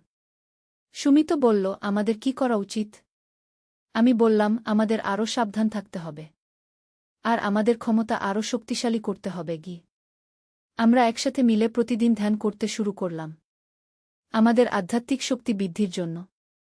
আমরা জানতাম যে ভালো আর মন্দের মধ্যে একটা বড় লড়াই আসছে। এই পর্যন্তই আজকের গল্প। আশা করি আপনাদের ভালো লেগেছে। এমন আরও রহস্যময় ও রোমাঞ্চকর গল্প শুনতে চাইলে আমাদের চ্যানেলটি সাবস্ক্রাইব করুন। আর আপনাদের যদি কোনো অদ্ভুত অভিজ্ঞতা থাকে তাহলে কমেন্টে জানান। হয়তো সেই গল্প কোনোদিন আপনাদের শোনাতে পারব। ধন্যবাদ সবাইকে। পরবর্তী পর্বে জানাব কিভাবে আমরা সেই কালো তান্ত্রিকের মোকাবেলা করলাম। ততক্ষণ সবাই ভালো থাকবেন। নূরের সন্ধানে। প্রথম অধ্যায়, অন্ধকারের মাঝে আলোর খোঁজ। মক্কার পবিত্র কাবা শরীফের ছায়ায় বসে আছেন আবু তালিব। তার কোলে ছোট্ট একটি শিশু, মুহাম্মদ সাক। শিশুটির মুখে অদ্ভুত এক নূর। আবু তালিব জানেন না যে এই শিশুটি একদিন সমগ্র বিশ্বকে আলোকিত করবে। চাচা, আমি স্বপ্নে দেখেছি একটি উজ্জ্বল নূর আমার দিকে এগিয়ে আসছে, বল 13 বছরের যুবক ইউসুফ। সে আবু তালিবের কাছে এসেছে তার স্বপ্নের কথা জানাতে। আবু তালিব হেসে বললেন, বৎস, স্বপ্ন অনেক সময় আল্লাহর পক্ষ থেকে ইশারা হতে পারে। তুমি নিয়মিত নামাজ পড়ো, কুরআন তিলাওয়াত করো। আল্লাহ তোমার পথ দেখিয়ে দেবেন গু। ইউসুফ ছিল একটি দরিদ্র পরিবারের সন্তান। তার বাবা একজন কারিগর ছিলেন যিনি মক্কার বিভিন্ন গৃহে কাজ করতেন। মা গৃহকর্মী হিসেবে কাজ করতেন। কিন্তু তাদের অভাব সত্ত্বেও পরিবারটি অত্যন্ত ধর্মপরায়ণ ছিল। একদিন সকালে ইউসুফ তার বাবার সাথে কাজে বের হল। তারা যাচ্ছিল আবদুল্লাহ ইবনে আব্দুল মুত্তালিবের বাড়িতে। সেখানে পৌঁছে ইউসুফ দেখল একটি নবজাতক শিশু।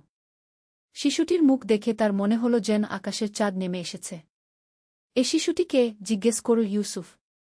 এ হল মুহাম্মদ, আবদুল্লাহর পুত্র, জবাব দিলেন তার বাবা। কিন্তু আফসোস, শিশুটির বাবা আর নেই। আমিনা বিবি একাই সন্তানটিকে মানুষ করছেন গি। ইউসুফের হৃদয়ে অদ্ভুত এক অনুভূতি জাগল। মনে হল এই শিশুটিই তার স্বপ্নের সেই নূর। দ্বিতীয় অধ্যায়, জ্ঞানের পিপাসা। বছর কেটে গেল। ইউসুফ এখন 21 বছরের যুবক। সে একজন দক্ষ ব্যবসায়ী হয়ে উঠেছে। কিন্তু তার মনে এখনও সেই প্রশ্ন, জীবনের প্রকৃত উদ্দেশ্য কি? একদিন সে শুনল যে মুহাম্মদ সাক হেরা গুহায় ধ্যানে বসে থাকেন। ইউসুফ সিদ্ধান্ত নিল সেখানে যাবে। হেরা গুহার পথে উঠতে উঠতে ইউসুফের শ্বাস ফুরিয়ে আসছিল। কিন্তু তার মনের আগ্রহ তাকে এগিয়ে নিয়ে যাচ্ছিল। গুহার মুখে পৌঁছে সে দেখল মুহাম্মদ সাক নিমগ্ন ধ্যানে বসে আছেন। আসসালামু আলাইকুম, বলল ইউসুফ নরম স্বরে। ওয়া আলাইকুমুসসালাম, জবাব দিলেন মুহাম্মদ সাক। তুমি কে বৎস? আমি ইউসুফ, আবু উমরের পুত্র। আমি জানতে চাই জীবনের প্রকৃত অর্থ কী গু। মুহাম্মদ সাক তাকে পাশে বসতে বললেন। তারপর বললেন, ইউসুফ, তুমি কি কখনো ভেবেছ এই আকাশ, এই পৃথিবী, এই পাহাড় সব কিছুকে সৃষ্টি করেছে? জি হ্যাঁ, আল্লাহ তাআলা, জবাব দিল ইউসুফ। তাহলে বুঝতে পারছ, আমাদের জীবনের একমাত্র উদ্দেশ্য হল সেই মহান আল্লাহর ইবাদত করা। তিনি আমাদের সৃষ্টি করেছেন তার দাসত্ব করার জন্য। ইউসুফের মন আলোকিত হয়ে উঠল। এতদিন সে যে প্রশ্নের উত্তর খুঁজছিল, আজ তা পেয়ে গেল। তৃতীয় অধ্যায়, নবুওয়াতের সূচনা। কয়েক বছর পর ইউসুফ শুনল একটি অভূতপূর্ব ঘটনা।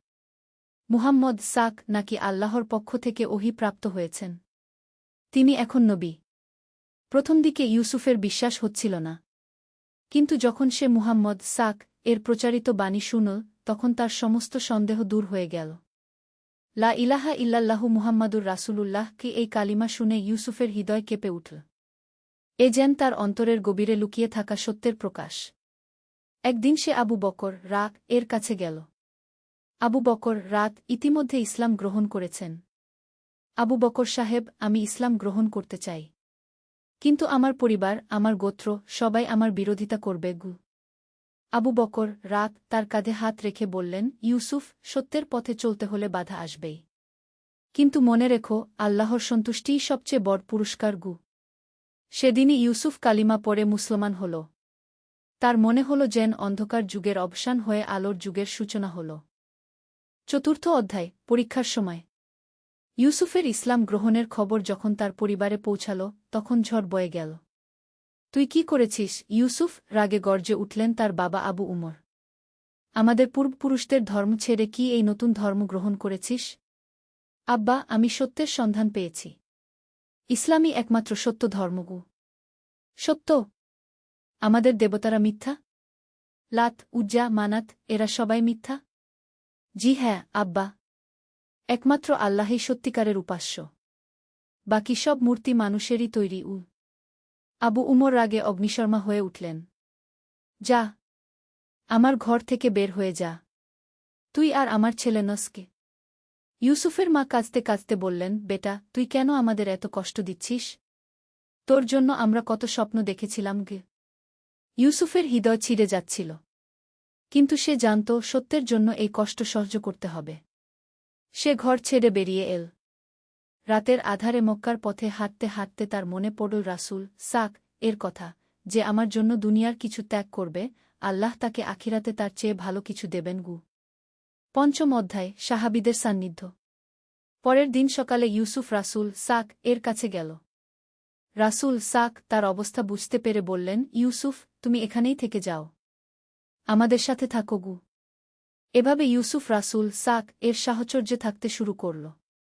সে হরত আলী রাত, হরত উসমান রাত, হরত উমর রাত এর মতো মহান সাহাবীদের সাথে মিশল।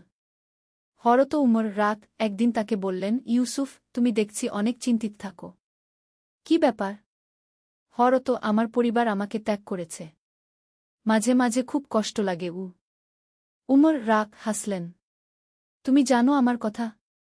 আমি একসময় রাসূল সাক কে হত্যা করতে গিয়েছিলাম। কিন্তু আল্লাহ আমার হিদায়াত দান করলেন। আজ আমি তার সবচেয়ে কাছের সাহাবী। আল্লাহর কুদরত দেখো। ইউসুফের মনে সাহস ফিরে এল। সে বুঝতে পারল, আল্লাহ যখন কাউকে পথ দেখান, তখন সব বাধা দূর হয়ে যায়। ষষ্ঠ অধ্যায়, হিজরতের প্রস্তুতি। দিন দিন মক্কায় মুসলমানদের উপর নির্যাতন বাড়তে লাগল। কুরাইশরা নানাভাবে তাদের কষ্ট দিতে শুরু করল। একদিন ইউসুফ বাজার থেকে ফিরে দেখল তার পুরাতন বন্ধু শামির তার জন্য অপেক্ষা করছে। ইউসুফ, তুই এখনো সময় আছে। এই নতুন ধর্ম ছেড়ে দে। তোর বাবা-মা কত কাঁদছে। শামির, তুই বুঝবি না। এটা সত্যের ব্যাপার। সত্য মিথ্যা যাই হোক, পরিবার তো পরিবার। তোর মা গতকাল আমার কাছে কাঁদতে কাঁদতে বলেছে, ইউসুফ ফিরে এলে আমি তার যে কোনো শর্ত মেনে নেব। ইউসুফের চোখে পানি এসে গেল। কিন্তু সে দৃঢ় থাকল। শামির, আমি আর পেছনে ফিরে যেতে পারব না।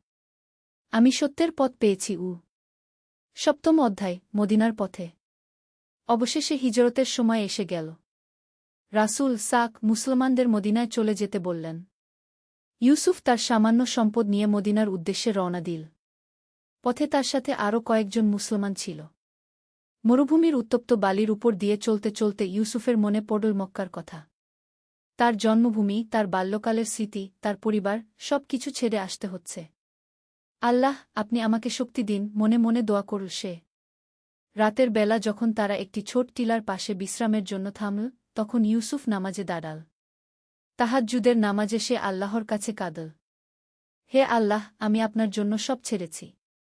আপনি আমাকে হতাশ করবেন না গি। অষ্টম অধ্যায়, মদিনায় নতুন জীবন। কয়েকদিন পর ইউসুফ মদিনায় পৌঁছাল।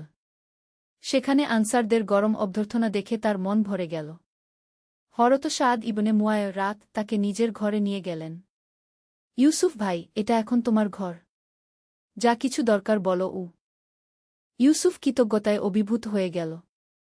জাজাকাল্লাহু খায়রান, আপনারা আমাদের সাথে কি ব্যবহার করছেন? আমরা তো সবাই ভাই ভাই। ইসলাম আমাদের এক করে দিয়েছে গি। মদিনায় এসে ইউসুফ নতুন জীবন শুরু করল। সে দেখল মুসলমানরা কিভাবে একে অপরের সেবা করছে, কিভাবে ভাগাভাগি করে খাচ্ছে। নবম অধ্যায়, বদরের প্রস্তুতি। 2 বছর পর যখন বদরের যুদ্ধের ডাক এল, ইউসুফ প্রথমে ভয় পেল। সে কখনো যুদ্ধ করেনি। হরত হামজা রাগ তাকে বললেন, ইউসুফ, এটা জিহাদ। আল্লাহর পথে যুদ্ধ। ভয় করো না গে। কিন্তু হরত, আমি তো যোদ্ধা নই গু। যোদ্ধা হতে হয় না, মুমিন হলেই চলে। আল্লাহ আমাদের সাহায্য করবেন গু। বদরের প্রান্তরে পৌঁছে ইউসুফ দেখল একদিকে 3 জন মুসলমান, অন্যদিকে 1000 এর বেশি কাফের। তার মনে ভয় ধরে গেল। রাসূল সাক দোয়া করলেন, হে আল্লাহ, আজ যদি এই দলটি ধ্বংস হয়ে যায়, তাহলে পৃথিবীতে আর তোমার ইবাদত করার কেউ থাকবে না গি। 10ম অধ্যায়, বদরের বিজয়। যুদ্ধ শুরু হল। প্রথমে একক যুদ্ধ হল। হরত আলী রাক, হরত হামজা রাক, উবাইদা রাক জলি হলেন। তারপর শুরু হল সাধারণ যুদ্ধ। ইউসুফ দেখল আকাশ থেকে যেন ফেরেশতারা নেমে এসেছে। শত্রুরা একের পর এক পরাজিত হচ্ছে। একজন কাফের ইউসুফের দিকে তলোয়ার নিয়ে এগিয়ে এল। ইউসুফ ও আল্লাহু আকবর বলে তার মোকাবিলা করল। অদৃশ্য কোনো শক্তি যেন তাকে সাহায্য করল। কাফের মাটিতে পড়ে গেল। যুদ্ধ শেষে মুসলমানরা বিজয়ী হল। ইউসুফ বুঝতে পারল এ কোনো সাধারণ যুদ্ধ ছিল না। এটা ছিল সত্য আর মিথ্যার লড়াই। একাদশ অধ্যায়, মক্কা বিজয়। 8 বছর পর মক্কা বিজয়ের দিন এল। ইউসুফ রাসূল সাক এর সাথে মক্কায় প্রবেশ করল। কাবা শরীফের চারপাশে 360টি মূর্তি ছিল। রাসূল সাক একে একে সব মূর্তি ভেঙে ফেললেন। সেই সময় তিনি তিলাওয়াত করলেন, সত্য এসেছে, মিথ্যা বিলুপ্ত হয়েছে। নিশ্চয় মিথ্যা বিলুপ্ত হওয়ারই ইউসুফের চোখে পানি। সেই ছোটবেলায় যেখানে সে মূর্তিদের পূজা দেখেছে, আজ সেখানে একমাত্র আল্লাহর ইবাদত হচ্ছে। সেদিন বিকেলে ইউসুফ তার পুরাতন বাড়িতে গেল। তার বাবা মা অনেক বুড়ো হয়ে গেছেন। আব্বা আম্মা কাঁদতে কাঁদতে বলল ইউসুফ। তার মা তাকে জড়িয়ে ধরল। বেটা, তুই ফিরে এসেছিস?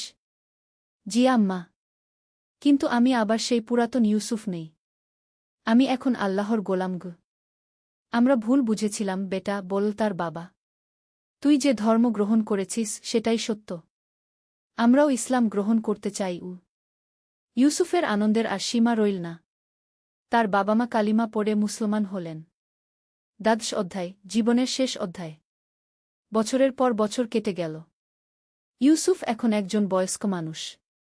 সে অনেক তরুণ মুসলিমকে ইসলাম শিখিয়েছে। একদিন তার এক তরুণ শিষ্য আব্দুর রহমান এসে বলল, উস্তাদ, আমি ইসলাম গ্রহণ করতে চাই, কিন্তু আমার পরিবার বাধা দিচ্ছে গি। ইউসুফ মুস্কি হাসল। বৎস, আমার গল্প শোনো। অনেক বছর আগে আমিও একই অবস্থায় ছিলাম গে। সে আব্দুর রহমানকে তার সম্পূর্ণ জীবনের গল্প শোনাল। কিভাবে সে আল্লাহর সন্ধান পেয়েছিল, কিভাবে পরিবারের বিরোধিতা সহ্য করেছিল, কিভাবে হিজরত করেছিল। মনে রেখো, বল ইউসুফ, সত্যের পথে চলতে হলে বাধা আসবেই। কিন্তু আল্লাহ যাকে হিদায়াত দেন তার জন্য পথ সহজ করে দেন। আব্দুর রহমান সেদিনই কালিমা পড়ে মুসলমান হল। 13 অধ্যায়, আল্লাহর ডাক। ইউসুফের বয়স যখন 75, তখন সে অসুস্থ হয়ে পড়ল। ডাক্তাররা বলল তার বেশি সময় নেই। মৃত্যুশয্যায় শুয়ে ইউসুফ তার জীবনের কথা ভাবছিল। তার মনে পড়ল সেই ছোটবেলার স্বপ্ন যেখানে সে উজ্জ্বল নূর দেখেছিল। সেই নূরই তাকে সত্যের পথে নিয়ে এসেছিল। তার ছেলে আব্দুল্লাহ তার পাশে বসে কুরআন তিলাওয়াত করছিল। আব্বা, আপনার কিছু বলার আছে? ইউসুফ ধীরে ধীরে বলল, বেটা, আল্লাহ আমাকে অনেক কিছু দিয়েছেন। ইসলামের নেয়ামত, ভালো সন্তান, দীর্ঘ জীবন।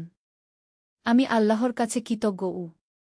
আব্বা, আপনি সুস্থ হয়ে উঠবেন ইনশাআল্লাহ গু। ইউসুফ মাথা নাড়ল। না বেটা, আমার সময় এসে গেছে। কিন্তু আমি ভয় পাচ্ছি না। আমি আমার রবের সাথে মিলিত হতে যাচ্ছি গু। রাতের শেষ প্রহরে ইউসুফ তাহাজ্জুদের নামাজ পড়ার চেষ্টা করল। কিন্তু শরীর সাড়া দিল না। তখন সে মনে মনে দোয়া করল, আল্লাহুম্মা আন্তাস সালামু ওয়া মিনকাস সালাম গু। হে আল্লাহ, আপনিই শান্তি এবং আপনার পক্ষ থেকেই শান্তি আসে। হঠাৎ তার মনে হল ঘরে অদ্ভুত এক নূর ছড়িয়ে পড়েছে। সেই নূর যেন তার শৈশবের স্বপ্নের নূর। তার হৃদয় শান্ত হয়ে গেল। লা ইলাহা ইল্লাল্লাহ কি এই কালিমা উচ্চারণ করতে করতে ইউসুফ চিরকালের জন্য নিমিলিত হয়ে গেল। 14 অধ্যায় উত্তরাধিকার। ইউসুফের জানাজায় পুরো মদিনা শহরের মুসলমানরা এসেছিল। তার ছেলে আব্দুল্লাহ, তার শিষ্যরা, তার বন্ধুরা সবাই কাঁদছিল। ইমাম জানাজার নামাজ শেষে বললেন, ইউসুফ ভাই ছিলেন একজন আদর্শ মুসলিম। তিনি ইসলামের জন্য তার সব কিছু ত্যাগ করেছিলেন। আল্লাহ তাকে জান্নাত দান করুন। কবর থেকে ফিরে আব্দুর রহমান, যে একসময় ইউসুফের শিষ্য ছিল, আব্দুল্লাহকে বলল, তোমার আব্বা আমার জীবন পরিবর্তন করে দিয়েছিলেন। আমি তার কাছে কৃতজ্ঞ। আব্দুল্লাহ বলল, আমার আব্বা সবসময় বলতেন, ইসলামের আসল সৌন্দর্য হল এটা মানুষের জীবনকে অর্থবহ করে তোলে গু। ৫০ অধ্যায় বংশধরদের গল্প। ৫০ বছর পর ইউসুফের নাতি জাকারিয়া একজন বিখ্যাত আলেম হয়েছে। সে মক্কায় এসেছে হজ্জ করতে। কাবা শরীফের তওয়াফ করতে করতে তার মনে পড়ল দাদুর কথা। দাদু তাকে অনেক গল্প বলেছিলেন ইসলামের প্রাথমিক যুগের। তওয়াফ শেষে সে হাতিমে বসে দোয়া করল, হে আল্লাহ, আমার দাদুর মতো আমাকেও সত্যের পথে অবিচল রাখুন গু। পাশে একজন তরুণ বসেছিল যে দেখতে দুশ্চিন্তাগ্রস্ত।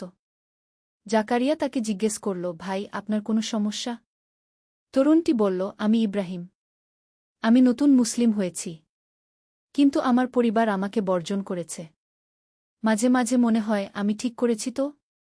জাকারিয়া হাসল। ইব্রাহিম ভাই, আমার দাদুর গল্প শোনেন। এরপর সে ইউসুফের সম্পূর্ণ জীবনের গল্প বলল। কিভাবে তিনি পরিবারের বিরোধিতা সহ্য করেছিলেন, কিভাবে সত্যের পথে অবিচল থেকেছিলেন। মনে রাখবেন, বল জাকারিয়া, আল্লাহর পথে কোনো কষ্টই বৃথা যায় না।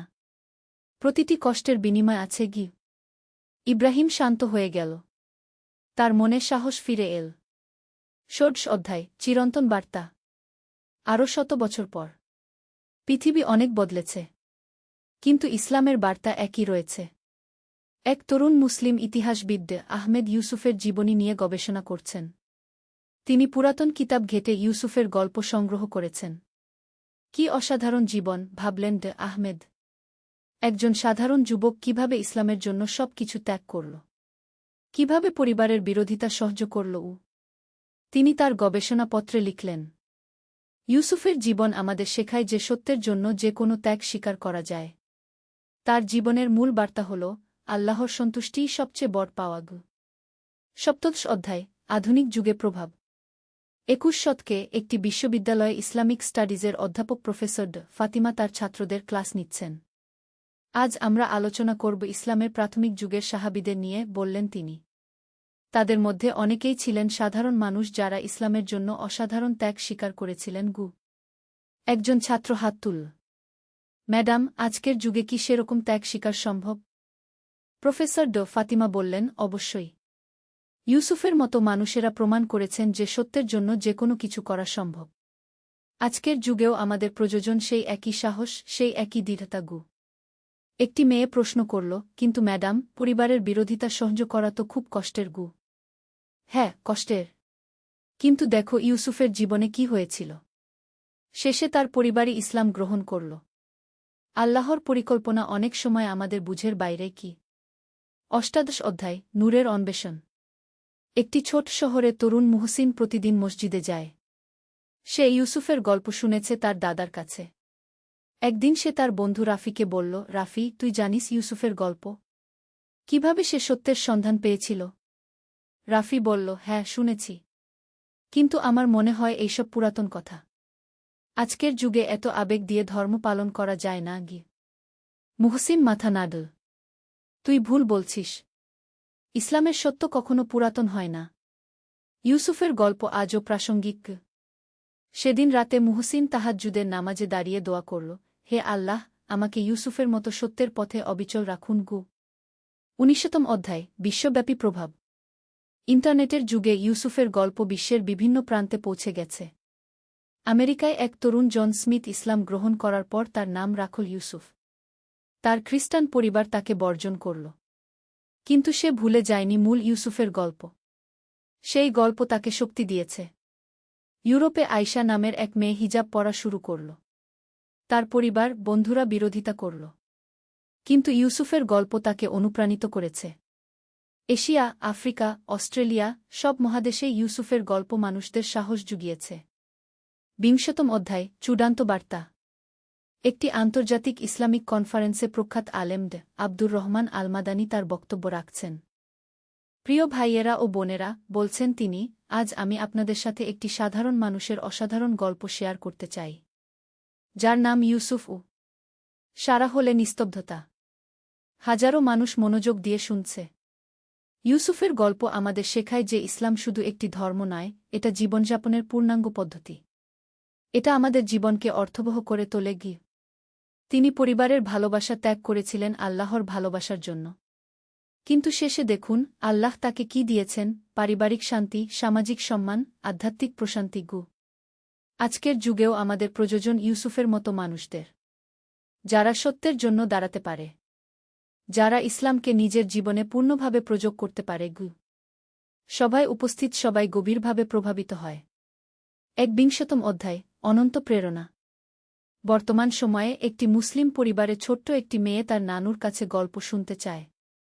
নানু, আমাকে একটা সুন্দর গল্প বলো। নানু তার কোলে নিয়ে বসিয়ে বললেন, আচ্ছা খুকি, তোকে একটা সত্যিকারের গল্প বলি। অনেক অনেক দিন আগে কি। এভাবে ইউসুফের গল্প প্রজন্ম থেকে প্রজন্মে চলতে থাকে।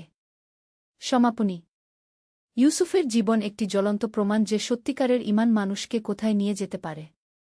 তার জীবনের প্রতিটি মুহূর্ত ছিল আল্লাহর প্রতি নিবেদিত প্রাণ। সে শিখিয়ে গেছে যে সত্যের জন্য যে কোনো ত্যাগ স্বীকার করা যায়। পারিবারিক বিরোধিতা সত্যের পথে বাধা হতে পারে না। আল্লাহর উপর ভরসা রাখলে তিনি সবসময় সাহায্য করেন। ধৈর্য ও দৃঢ়তা দিয়ে যে কোনো পরিস্থিতি মোকাবেলা করা সম্ভব। ইসলাম জীবনকে অর্থবহ ও সুন্দর করে তোলে। আজও যখন কোনো তরুণ সত্যের সন্ধানে বের হয়, তখন ইউসুফের জীবন তার জন্য পথপ্রদর্শক হয়ে ওঠে। তার গল্প অনুপ্রাণিত করে, সাহস যোগায়, বিশ্বাস দৃঢ় করে। সেই ছোট্ট শিশুটি যাকে একদিন নূরের আলো ভরা দেখেছিল ইউসুফ, সেই নূরই তার জীবনকে আলোকিত করেছিল। আর সেই আলো আজও জ্বলছে লক্ষ কোটি মানুষের হৃদয়ে। হে আল্লাহ, আমাদের হেদায়েতপ্রাপ্তদের অন্তর্ভুক্ত করুন। শেষ কথা, ইউসুফের এই গল্প কাল্পনিক হলেও এর প্রতিটি অংশ ইসলামের প্রাথমিক যুগের বাস্তব ঘটনা ও চরিত্রদের উপর ভিত্তি করে রচিত। অসংখ্য সাহাবী এরকমই ত্যাগ ও কুরবানির মধ্য দিয়ে ইসলামের সেবা করেছেন। তাদের জীবন আজও আমাদের জন্য অনুপ্রেরণার উৎস। সাহসের আলো। একটি ইসলামিক যুদ্ধের গল্প। প্রথম অধ্যায়, ঝড়ের পূর্বাভাস। আরবের মরুভূমিতে সূর্য ডুবে যাওয়ার সাথে সাথে মদিনার আকাশ রক্তিম হয়ে উঠেছিল। কিন্তু এই লালিমা শুধু সূর্যাস্তের নয়, আসন্ন যুদ্ধের ইঙ্গিত বহন করছিল। হযরত উমর এর খেলাফতকালের এক দুর্যোগময় সময়ের কথা এটি।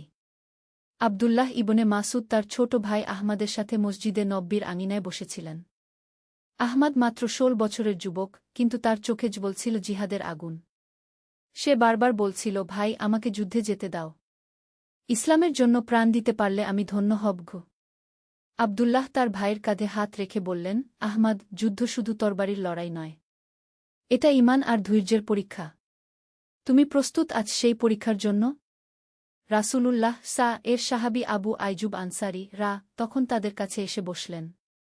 তার পুরো শরীরে যুদ্ধের চিহ্ন। তিনি বললেন, বেটা আহমাদ, তোমার উৎসাহ দেখে আমার নিজের যৌবনের কথা মনে পড়ে। কিন্তু মনে রাখো, আল্লাহর পথে জিহাদ শুধু শত্রুর বিরুদ্ধে নয়, নিজের নফসের বিরুদ্ধেও। সেই সময় একজন বার্তাবাহক এসে খবর দিল যে বাইজেন্টাইন সাম্রাজ্যের বিশাল সেনাবাহিনী দামেস্কের দিকে অগ্রসর হচ্ছে। তারা মুসলমানদের নতুন বিজয়গুলো পুনরুদ্ধার করতে চায়। হযরত উমর সাহাবীদের একটি জরুরি পরামর্শ সভার আহ্বান করেছেন। দ্বিতীয় অধ্যায়, প্রস্তুতির দিনগুলো। পরের দিন ফজরের নামাজের পর মুসলিম সেনাবাহিনীর প্রস্তুতি শুরু হল। হরত খালিদ ইবনে ওয়ালিদ এর নেতৃত্বে একদল অভিজ্ঞ মুজাহিদ এবং নতুন যোদ্ধারা একসাথে যুদ্ধের জন্য তৈরি হতে লাগলেন। আহমাদ তার প্রথম যুদ্ধের জন্য খুবই উত্তেজিত ছিল। সে তার তলোয়ার ধার করছিল, ঢাল পরিষ্কার করছিল। কিন্তু তার ভাই আবদুল্লাহ ছিল চিন্তিত। তিনি জানতেন যুদ্ধক্ষেত্র কতটা নির্মম হতে পারে। আহমাদ, আবদুল্লাহ বললেন, চলো আজ রাতে কিছু বিশেষ দোয়া পড়ি। রাসূল শাহ যুদ্ধের আগে যে দোয়াগুলো পড়তেন রাতে দুই ভাই একসাথে তাহাজ্জুদ নামাজ পড়লেন। আহমাদ দোয়া করল, ইয়া আল্লাহ, আমাকে একজন সত্যিকারের মুজাহিদ বানাও। আমাকে সাহস দাও, কিন্তু অহংকার থেকে রক্ষা করব।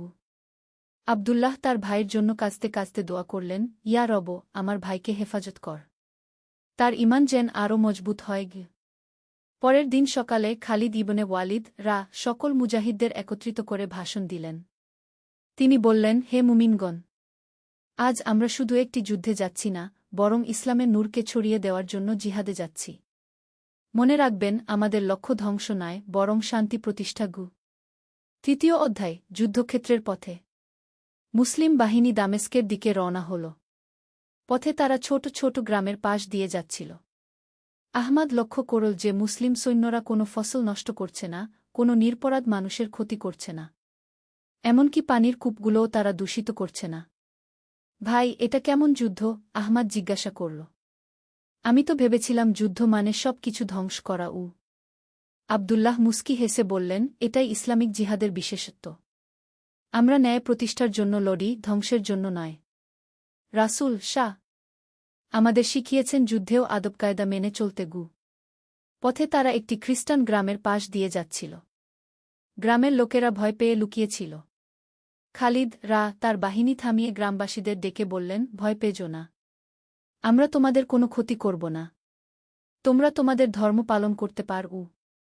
একজন বয়স্ক খ্রিস্টান পুরোহিত এগিয়ে এসে বলল, আপনারা সত্যিই অন্যরকম। আমরা শুনেছিলাম আপনারা সবাইকে ইসলাম গ্রহণে বাধ্য করেন। খালিদ বললেন, ধর্মের ব্যাপারে কোনো জবরদস্তি নেই। এটা আমাদের পবিত্র কুরআনের শিক্ষা। আহমাদ এই ঘটনা দেখে অভিভূত হয়ে গেল। সে বুঝতে পারল ইসলামের যুদ্ধ কতটা ভিন্ন। চতুর্থ অধ্যায়, প্রথম সংঘর্ষ। 3 দিন পর মুসলিম বাহিনী দামেস্কের কাছে পৌঁছাল। সেখানে তারা দেখতে পেল বিশাল বাইজেন্টাইন সেনাবাহিনী। তাদের সংখ্যা মুসলমানদের চেয়ে 3 গুণ বেশি। সোনালি বর্ম, চকচকে তলোয়ার আর অগণিত ঘোড়া। আহমাদের হৃদয় প্রথমবার ভয়ে কেঁপে উঠল। ইয়া আল্লাহ, এত বড় বাহিনী! সে মনে মনে বলল। আবদুল্লাহ তার ভাইয়ের কাঁধে হাত রেখে বললেন, মনে কর বদরের যুদ্ধের কথা। সেখানেও মুসলমানরা সংখ্যায় কম ছিল, কিন্তু আল্লাহর সাহায্য ছিল। খালিদ ইবনে ওয়ালিদ তার কৌশল তৈরি করলেন। তিনি জানতেন শুধু সংখ্যাবল দিয়ে যুদ্ধ জেতা যায় না। প্রয়োজন হয় দক্ষতা, কৌশল আর সবার উপরে আল্লাহর সাহায্য। সন্ধ্যার সময় প্রথম সংঘর্ষ হল। বাইজেন্টাইন অশ্বারোহীরা মুসলিম বাহিনীর উপর আক্রমণ করল। আহমাদ জীবনে প্রথমবার প্রকৃত যুদ্ধের মুখোমুখি হল। তলোয়ারের ঝঞ্ঝনানি, ঘোড়ার রেশাধ্বনি, আহতদের আর্তনাদ, সব কিছু মিলে এক ভয়ঙ্কর পরিবেশ তৈরি হল। আহমাদ প্রথমে হতভম্ব হয়ে গিয়েছিল।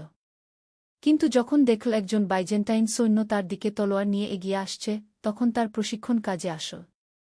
আল্লাহু আকবার বলে সে তার প্রথম যুদ্ধে অবতীর্ণ হল। কিন্তু যুদ্ধ তার কল্পনার চেয়ে অনেক কঠিন ছিল। প্রতিটি মুহূর্তে মৃত্যু আর জীবনের মধ্যে দোটানা। পঞ্চম অধ্যায়, পরীক্ষার সময়। রাতের বেলা যুদ্ধ থেমে গেল। মুসলিম শিবিরে আহত সৈন্যদের চিকিৎসা চলছিল। আহমাদ তার প্রথম যুদ্ধের অভিজ্ঞতায় ভীষণ কাঁপছিল। সে দেখেছিল মৃত্যু, দেখেছিল রক্ত, দেখেছিল যন্ত্রণা। ভাই, এটা কি সত্যিই আল্লাহর পথ? আহমাদ তার ভাইয়ের কাছে এসে জিজ্ঞাসা করল। এত কষ্ট, এত মৃত্যু? আবদুল্লাহ বুঝতে পারলেন তার ভাই একটি গভীর সংকটের মুখোমুখি। এটা প্রতিটি নতুন মুজাহিদের সাথেই হয়।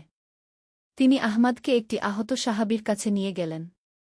আহত সাহাবী মুহাম্মদ ইবনে সালামা শুয়েছিলেন। তার পেটে গভীর আঘাত, কিন্তু তার মুখে অদ্ভুত শান্তি। চাচা, ব্যথা লাগছে না? আহমাদ জিজ্ঞাসা করল। মুহাম্মদ ইবনে সালামা মুস্কি হেসে বললেন, বেটা, শরীরে ব্যথা আছে, কিন্তু আমার রুহে এক অদ্ভুত শান্তি। আমি জানি আমি সঠিক কাজের জন্য লড়ছি। কিন্তু এত রক্তপাত, এত মৃত্যু গো। দেখো বেটা, বৃদ্ধ সাহাবী বললেন, যুদ্ধ কখনোই সুখকর নয়। কিন্তু কখনো কখনো অন্যায়ের বিরুদ্ধে লড়াই ছাড়া শান্তি আনা যায় না। আমরা লড়ছি যাতে নিরপরাধ মানুষেরা অত্যাচার থেকে মুক্তি পায়, যাতে ন্যায়বিচার প্রতিষ্ঠিত হয় গ। সেই রাতে আহমাদ অনেক ভাবল। সে দেখেছিল যুদ্ধের ভয়াবহতা, কিন্তু সে এটাও দেখেছিল যে মুসলিম সৈন্যরা নিরপরাধদের রক্ষা করছে, আহতদের সেবা করছে, এমনকি শত্রু আহতদেরও চিকিৎসা দিচ্ছে। ষষ্ঠ অধ্যায়, সত্যিকারের জিহাদ। পরদিন ভোরে আহমাদ তাহাজ্জুদের নামাজে দাঁড়াল। সে দীর্ঘ দোয়া করল আল্লাহর কাছে। ইয়া আল্লাহ, আমি বুঝতে পারছি না, আমাকে সঠিক পথ দেখাও। নামাজের পর সে দেখল খালিদ ইবনে ওয়ালিদ একা বসে কুরআন তেলাওয়াত করছেন। এই মহান সেনাপতি, যিনি কখনো কোনো যুদ্ধে হারেননি, তিনি কাঁদছিলেন। আহমাদ সাহস করে কাছে গিয়ে জিজ্ঞাসা করল, চাচা, আপনি কাঁদছেন কেন? খালিদ বললেন, বেটা, আমি এই আয়াতটি পড়ছিলাম, যে একজন নিরপরাধ মানুষকে হত্যা করল, সে যেন সমগ্র মানবজাতিকে হত্যা করল। আমি কাঁদছি এই ভেবে যে কাল যুদ্ধে যদি কোনো নিরপরাধের ক্ষতি হয়ে যায় গু। কিন্তু চাচা, যুদ্ধে তো এটা হতেই পারে গু। না বেটা, খালিদ বললেন, একজন সত্যিকারের মুজাহিদ তার প্রতিটি আঘাতের জন্য জবাবদিহি করতে হবে। আমরা লড়ি ন্যায়ের জন্য, প্রতিশোধের জন্য নয় গু। এই কথোপকথনের পর আহমাদের মন অনেক পরিষ্কার হয়ে গেল। সে বুঝতে পারল জিহাদ শুধু তলোয়ার চালানো নয়, এটা একটি আধ্যাত্মিক সংগ্রামও। দ্বিতীয় দিনের যুদ্ধ আরও তীব্র হল। বাইজেন্টাইনরা তাদের সব শক্তি দিয়ে আক্রমণ করল। কিন্তু এবার আহমাদ ভিন্ন ছিল। সে লড়ছিল, কিন্তু মনে রাখছিল খালিদ এর কথা। যুদ্ধের এক পর্যায়ে আহমাদ দেখল একজন বাইজেন্টাইন সৈন্য আহত অবস্থায় পড়ে আছে। সৈন্যটি তার দিকে সাহায্যের জন্য হাত বাড়িয়েছে। কিছুক্ষণের জন্য আহমাদ দ্বিধায় পড়ে গেল। এটা তো শত্রু। কিন্তু তখন তার মনে পড়ল রাসূল এর হাদিস, প্রতিটি সৃষ্টির প্রতি দয়া কর, ও সে তার পানির পাত্র থেকে শত্রু সৈন্যকে পানি খাওয়াল। বাইজেন্টাইন সৈন্যটি অবাক হয়ে বলল, তুমি কেন আমাকে সাহায্য করলে? আমি তো তোমার শত্রু গু। আহমাদ বলল, আমি মুসলিম। আমার ধর্ম আমাকে শিখিয়েছে মানবতার সেবা করতে গু। সপ্তম অধ্যায়, বিজয় ও পরাজয়। তৃতীয় দিনের যুদ্ধে মুসলিম বাহিনী একটি কৌশলগত বিজয় অর্জন করল। খালিদ এর অসাধারণ রণকৌশলে বাইজেন্টাইন বাহিনী পিছু হটতে বাধ্য হল। কিন্তু এই বিজয় আনন্দের সাথে সাথে দুঃখও এনেছিল। আহমাদের ভাই আবদুল্লাহ যুদ্ধে গুরুতর আহত হয়েছিলেন। তার বুকে একটি বর্শা বিঁধেছিল। যুদ্ধ শেষ হওয়ার পর আহমাদ তার ভাইয়ের কাছে ছুটে গেল। ভাই, আহমাদ কাঁদতে কাঁদতে বলল, তুমি কিছু হবে না, আমি ডাক্তার নিয়ে আসছি গু। আবদুল্লাহ আহমাদের হাত ধরে বললেন, আহমাদ, আমার সময় এসে গেছে। কিন্তু তুমি কাঁদো না। আমি খুশি গু। কেন ভাই? তুমি আমাকে ছেড়ে চলে যাচ্ছ? কারণ আমি দেখলাম তুমি একজন সত্যিকারের মুজাহিদ হয়েছ। তুমি শুধু তলোয়ার চালাতে শেখোনি, তুমি মানবতা দেখাতেও শিখেছ। আজ তুমি যে শত্রু সৈন্যকে পানি খাইয়েছিলে, সেটাই তোমার সবচেয়ে বড় জিহাদ গ। আবদুল্লাহ আরও কিছুক্ষণ কথা বললেন। তিনি আহমাদকে বুঝিয়ে দিলেন যে জিহাদ শুধু যুদ্ধক্ষেত্রে নয়, বরং জীবনের প্রতিটি ক্ষেত্রে। দুর্নীতির বিরুদ্ধে লড়াই, অন্যায়ের বিরুদ্ধে আওয়াজ তোলা, গরিবদের সাহায্য করা, এসবই জিহাদের অংশ। সূর্য ডুবে যাওয়ার সময় আবদুল্লাহ ইন্তেকাল করলেন। তার মুখে ছিল অপূর্ব শান্তির ছাপ। অষ্টম অধ্যায়, নতুন দায়িত্ব। আবদুল্লাহর জানাজার পর আহমাদ অনুভব করল এক গভীর শূন্যতা। কিন্তু সাথে সাথে সে অনুভব করল এক নতুন দায়বোধ। তার ভাই তাকে যে শিক্ষা দিয়ে গেছেন, সেটা অন্যদের মাঝে ছড়িয়ে দেওয়ার দায়িত্ব। খালিদ ইবনে ওয়ালিদ আহমাদের কাছে এসে বললেন, তোমার ভাই একজন সত্যিকারের শহীদ। তিনি তোমাকে যে মূল্যবোধ শিখিয়ে গেছেন, সেটা তুমি অন্যদের মাঝে ছড়িয়ে দাও। যুদ্ধ শেষ হওয়ার পর মুসলিম বাহিনী দামেস্ক শহরে প্রবেশ করল। কিন্তু এটা কোনো সাধারণ বিজয়ীর প্রবেশ ছিল না। মুসলিম সৈন্যরা কোনো লুটপাট করল না, কাউকে জোর করে ইসলাম গ্রহণে বাধ্য করল না। বরং তারা শহরের মানুষদের নিরাপত্তা দিল। আহমাদ দেখল যে একটি অগ্নিপূজক মন্দিরের সামনে একদল মুসলিম সৈন্য প্রহরা দিচ্ছে। তারা মন্দিরের সুরক্ষা করছে যাতে কেউ এর ক্ষতি না করে। একদিন আহমাদ দেখল যে একদল স্থানীয় খ্রিস্টান তার কাছে এসেছে। তারা বলল, আমরা শুনেছি তুমি যুদ্ধের সময় আমাদের একজন সৈন্যকে সাহায্য করেছিলে গু। আহমাদ বলল, হ্যাঁ, কিন্তু সেটা আমার ধর্মীয় দায়িত্ব ছিল।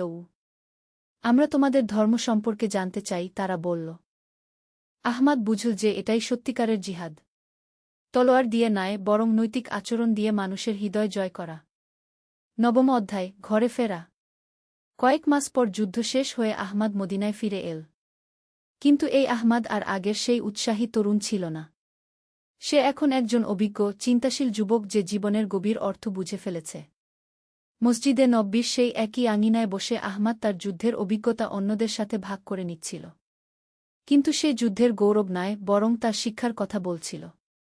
বন্ধুরা, আহমাদ বলল, যুদ্ধ মানে শুধু তলোয়ার আর বল্লম নয়। সত্যিকারের জিহাদ হল নিজের মনের খারাপ চিন্তার বিরুদ্ধে লড়াই। আমি দেখেছি সবচেয়ে বড় বিজয় হয় তখন, যখন আমরা শত্রুর হৃদয়েও মানবতার বীজ বুনতে পারি। একদিন এক তরুণ আহমাদের কাছে এসে বলল, ভাই, আমিও যুদ্ধে যেতে চাই। আমিও শহীদ হতে চাই। আহমাদ তার দিকে তাকিয়ে বলল, ভাই, শাহাদত অর্জন করতে হয় না, এটা আল্লাহর দান। কিন্তু জীবিত থেকেও আমরা অনেক খেদমত করতে পারি। আমার ভাই আব্দুল্লাহ আমাকে বলে গেছেন, প্রতিদিনের জীবনেই তোমার জিহাদ। দশম অধ্যায়, নতুন শুরু। আহমাদ এখন মদিনায় ছোট ছোট ছেলেদের তালিম দিতে শুরু করল। কিন্তু তার তালিম ছিল অন্যরকম। সে শুধু তীরন্দাজি আর তলোয়ার চালানো শেখাত না, সাথে সাথে নৈতিক শিক্ষাও দিত। একদিন এক ছোট ছেলে আহমাদকে জিজ্ঞাসা করল, চাচা, কাফিরদের সাথে কেমন ব্যবহার করতে হয়? আহমাদ বলল, বেটা, ইসলামে কাফির মানে যারা সত্য অস্বীকার করে। কিন্তু সেটা মানে এই নয় যে তাদের সাথে খারাপ ব্যবহার করতে হবে। রাসূল শাহ এর প্রতিবেশী ছিল ইহুদি। তিনি তার সাথেও ভালো ব্যবহার করতেন। কিন্তু যুদ্ধে তো তাদের সাথে লড়তে হয়। হ্যাঁ, কিন্তু সেটা ধর্মের কারণে নয়, অন্যায়ের কারণে। যখন কেউ অত্যাচার করে তখন তার বিরুদ্ধে লড়তে হয়। কিন্তু লড়াইয়ের মধ্যেও আদব বজায় রাখতে হয়। আহমাদের এই শিক্ষা ধীরে ধীরে মদিনায় ছড়িয়ে গেল। সে একটি ভিন্ন ধরনের জিহাদের ধারণা নিয়ে এসেছিল। এই জিহাদে তলোয়ার ছিল, কিন্তু সাথে ছিল ভালোবাসা, সহানুভূতি আর মানবতা। একাদশ অধ্যায়, পরীক্ষা। এক বছর পর আহমাদের জীবনে আরেকটি পরীক্ষা এল। মদিনায় একটি ইহুদি গোত্র মুসলমানদের বিরুদ্ধে ষড়যন্ত্র করছিল। তারা গোপনে শত্রুদের সাথে যোগাযোগ করছিল। কিছু মুসলমান চাইছিল তাদের কঠোর শাস্তি দিতে। আহমাদ তখন হযরত উমর এর কাছে গেল। তিনি বললেন, আহমাদ, তোমার মতামত কি? আহমাদ বলল, আমিরুল মুমিনিন, অবশ্যই ষড়যন্ত্রকারীদের শাস্তি হতে হবে। কিন্তু আমাদের মনে রাখতে হবে যে পুরো গোত্রের সবাই ষড়যন্ত্রে জড়িত নয়। আমাদের ন্যায়বিচার করতে হবে, প্রতিশোধ নিতে হবে না। হযরত উমর আহমাদের কথা শুনে খুশি হলেন। তিনি বললেন, তুমি সঠিক বলেছ। এটাই ইসলামের শিক্ষা। যখন ষড়যন্ত্রকারীদের শাস্তি দেওয়া হল, তখন আহমাদ নিশ্চিত করল যে নিরপরাধদের কোনো ক্ষতি না হয়। এমনকি সে ষড়যন্ত্রকারীদের পরিবারের লোকদের সাহায্যও করল। একদিন ষড়যন্ত্রকারীদের একটি ছেলে আহমাদের কাছে এসে বলল, তুমি আমাদের সাহায্য কর কেন? আমার বাবা তোমাদের বিরুদ্ধে ষড়যন্ত্র করেছে। আহমাদ বলল, তোমার বাবা ভুল করেছেন, কিন্তু তুমি তো নিরপরাধ। ইসলাম আমাকে শিখিয়েছে যে একজনের অপরাধের জন্য অন্যজনকে শাস্তি দেওয়া যায় না। দ্বাদশ অধ্যায়, বিয়ে ও নতুন দায়িত্ব। কিছুদিন পর আহমাদের বিয়ে হল আয়েশা নামের এক নেককার মেয়ের সাথে। আয়েশা ছিল একজন শিক্ষিত মেয়ে যে কুরআন হাদিস ভাল জানত। সে আহমাদের জিহাদের নতুন ধারণাকে সমর্থন করত। আহমাদ, আয়েশা একদিন বলল, আমিও তোমার সাথে এই জিহাদে অংশ নিতে চাই। কিন্তু তুমি তো মেয়ে, তুমি যুদ্ধে যেতে পারবে না। আয়েশা হেসে বলল, যুদ্ধক্ষেত্র শুধু রণাঙ্গন নয়। আমি মেয়েদের শিক্ষা দেব, অসুস্থদের সেবা করব, গরিবদের সাহায্য করব। এটাও তো জিহাদ। আহমাদ বুঝতে পারল তার স্ত্রী কতটা বুদ্ধিমতী। তারা দুজনে মিলে মদিনায় একটি শিক্ষা কেন্দ্র গড়ে তুলল। সেখানে ছেলে মেয়ে সবাই শিক্ষা পেত। শুধু ধর্মীয় শিক্ষা নয়, সাথে পার্থিব বিদ্যাও। একদিন একজন খ্রিস্টান বণিক আহমাদের কাছে এসে বলল, আমি আমার ছেলেকে তোমাদের স্কুলে পাঠাতে চাই। কিন্তু আমি ভয় পাচ্ছি যে তাকে জোর করে মুসলমান বানানো হবে। আহমাদ বলল, আপনি নিশ্চিন্তে আপনার ছেলেকে পাঠান। আমরা তাকে শিক্ষা দেব, কিন্তু তার ধর্মে হস্তক্ষেপ করব না। শিক্ষা সবার অধিকার। ত্রয়োদশ অধ্যায়, বৃদ্ধ বয়সের প্রজ্ঞা। বছরগুলো কেটে গেল। আহমাদ এখন একজন বৃদ্ধ মানুষ। তার দাড়িতে পাক ধরেছে, কিন্তু তার চোখে এখনও সেই উৎসাহের আগুন। তার ছেলেমেয়েরা এখন বড় হয়েছে, তারাও বাবার আদর্শ অনুসরণ করছে। এক শীতের সকালে আহমাদ মসজিদে বসে তার জীবনের কথা ভাবছিল। তখন একদল তরুণ তার কাছে এল। তাদের মধ্যে একজন বলল, দাদু, আমরা আপনার যুদ্ধের গল্প শুনতে চাই। আহমাদ মুস্কি হেসে বলল, বাছারা, আমার সবচেয়ে বড় যুদ্ধ ছিল আমার মনের সাথে। যেদিন আমি বুঝলাম যে সত্যিকারের জিহাদ মানে শুধু তলোয়ার চালানো নয়, বরং মানুষের হৃদয়ে ভালোবাসার বীজ বোনা, সেদিন আমি আমার সবচেয়ে বড় শত্রুকে পরাজিত করলাম। কে ছিল সেই শত্রু, দাদু? আমার অহংকার, আমার ক্রোধ, আমার প্রতিশোধ পরাজনতা। এগুলোকে জয় করার পরই আমি বুঝলাম যে ইসলামের আসল শক্তি তলোয়ারে নয়, বরং চরিত্রে। তরুণদের মধ্যে একজন বলল, কিন্তু দাদু, এখনকার যুগে তো অনেক অন্যায় হচ্ছে। আমাদের কি লড়াই করা উচিত নয়? আহমাদ বলল, অবশ্যই লড়াই করতে হবে। কিন্তু মনে রেখো, প্রতিটি অন্যায়ের বিরুদ্ধে তলোয়ার তুলতে হবে না। কখনো কখনো কলম বেশি শক্তিশালী, কখনো কখনো ভালোবাসা বেশি কার্যকর। আর সবচেয়ে বড় কথা হল, আমাদের নিজেদের চরিত্রই হবে আমাদের সবচেয়ে বড় অস্ত্র। চতুর্দশ অধ্যায়, শেষ যাত্রা। আহমাদের বয়স এখন ৭০। তার শরীর দুর্বল হয়ে এসেছে, কিন্তু তার ঈমান আরও মজবুত। একদিন সে বুঝতে পারল যে তার সময় এসে গেছে। তার পরিবার, বন্ধুবান্ধব, ছাত্রছাত্রী সবাই তার চারপাশে জড়ো হয়েছিল। আহমাদ তার শেষ উপদেশ দিতে চাইল। আমার প্রিয় সন্তানেরা, সে বলল, আমি তোমাদের একটা গল্প বলি। অনেক বছর আগে আমি একজন উৎসাহী তরুণ ছিলাম যে ভাবত জিহাদ মানে শুধু যুদ্ধ। কিন্তু জীবন আমাকে শিখিয়েছে যে সত্যিকারের জিহাদ অনেক ব্যাপক। প্রতিদিন সকালে যখন তোমরা ঘুম থেকে উঠো, তখনই তোমাদের জিহাদ শুরু হয়। সততার সাথে কাজ করা, মিথ্যা না বলা, গরিবদের সাহায্য করা, বাবা মায়ের সেবা করা, প্রতিবেশীর খোঁজখবর নেওয়া, এসবই জিহাদ। আর যদি কখনো সত্যিকারের যুদ্ধে যেতে হয়, তাহলে মনে রাখবে, আমরা ধ্বংস করতে যাই না, আমরা যাই গড়ে তুলতে। আমরা ঘৃণা ছড়াতে যাই না, আমরা যাই ভালোবাসা নিয়ে। আহমাদ থামল। তার চোখ দিয়ে পানি গড়িয়ে পড়ছিল। আমার ভাই আব্দুল্লাহ আমাকে যে শিক্ষা দিয়েছিল, তা আমি তোমাদের দিয়ে গেলাম। এখন তোমরাই এটা পরের প্রজন্মের কাছে পৌঁছে দাও। পঞ্চদশ অধ্যায়, অমর স্মৃতি। আহমাদ ইন্তেকাল করলেন একটি জুমার দিন, আসরের নামাজের পর। তার মুখে ছিল গভীর প্রশান্তির ছাপ। মনে হচ্ছিল যেন সে শুধু ঘুমিয়ে আছে। তার জানাজায় হাজার হাজার মানুষ এসেছিল। মুসলিম, খ্রিস্টান, ইহুদি, সব ধর্মের মানুষ। কারণ আহমাদ সবার কাছেই ছিল একজন ভালো মানুষ। জানাজার নামাজের পর ইমাম সাহেব বললেন, আহমাদ ভাই আমাদের দেখিয়ে গেছেন যে ইসলামের আসল শক্তি কোথায়। তিনি প্রমাণ করে গেছেন যে একজন মুজাহিদ হওয়ার জন্য শুধু তলোয়ার জানা যথেষ্ট নয়, সাথে থাকতে হয় উন্নত চরিত্র।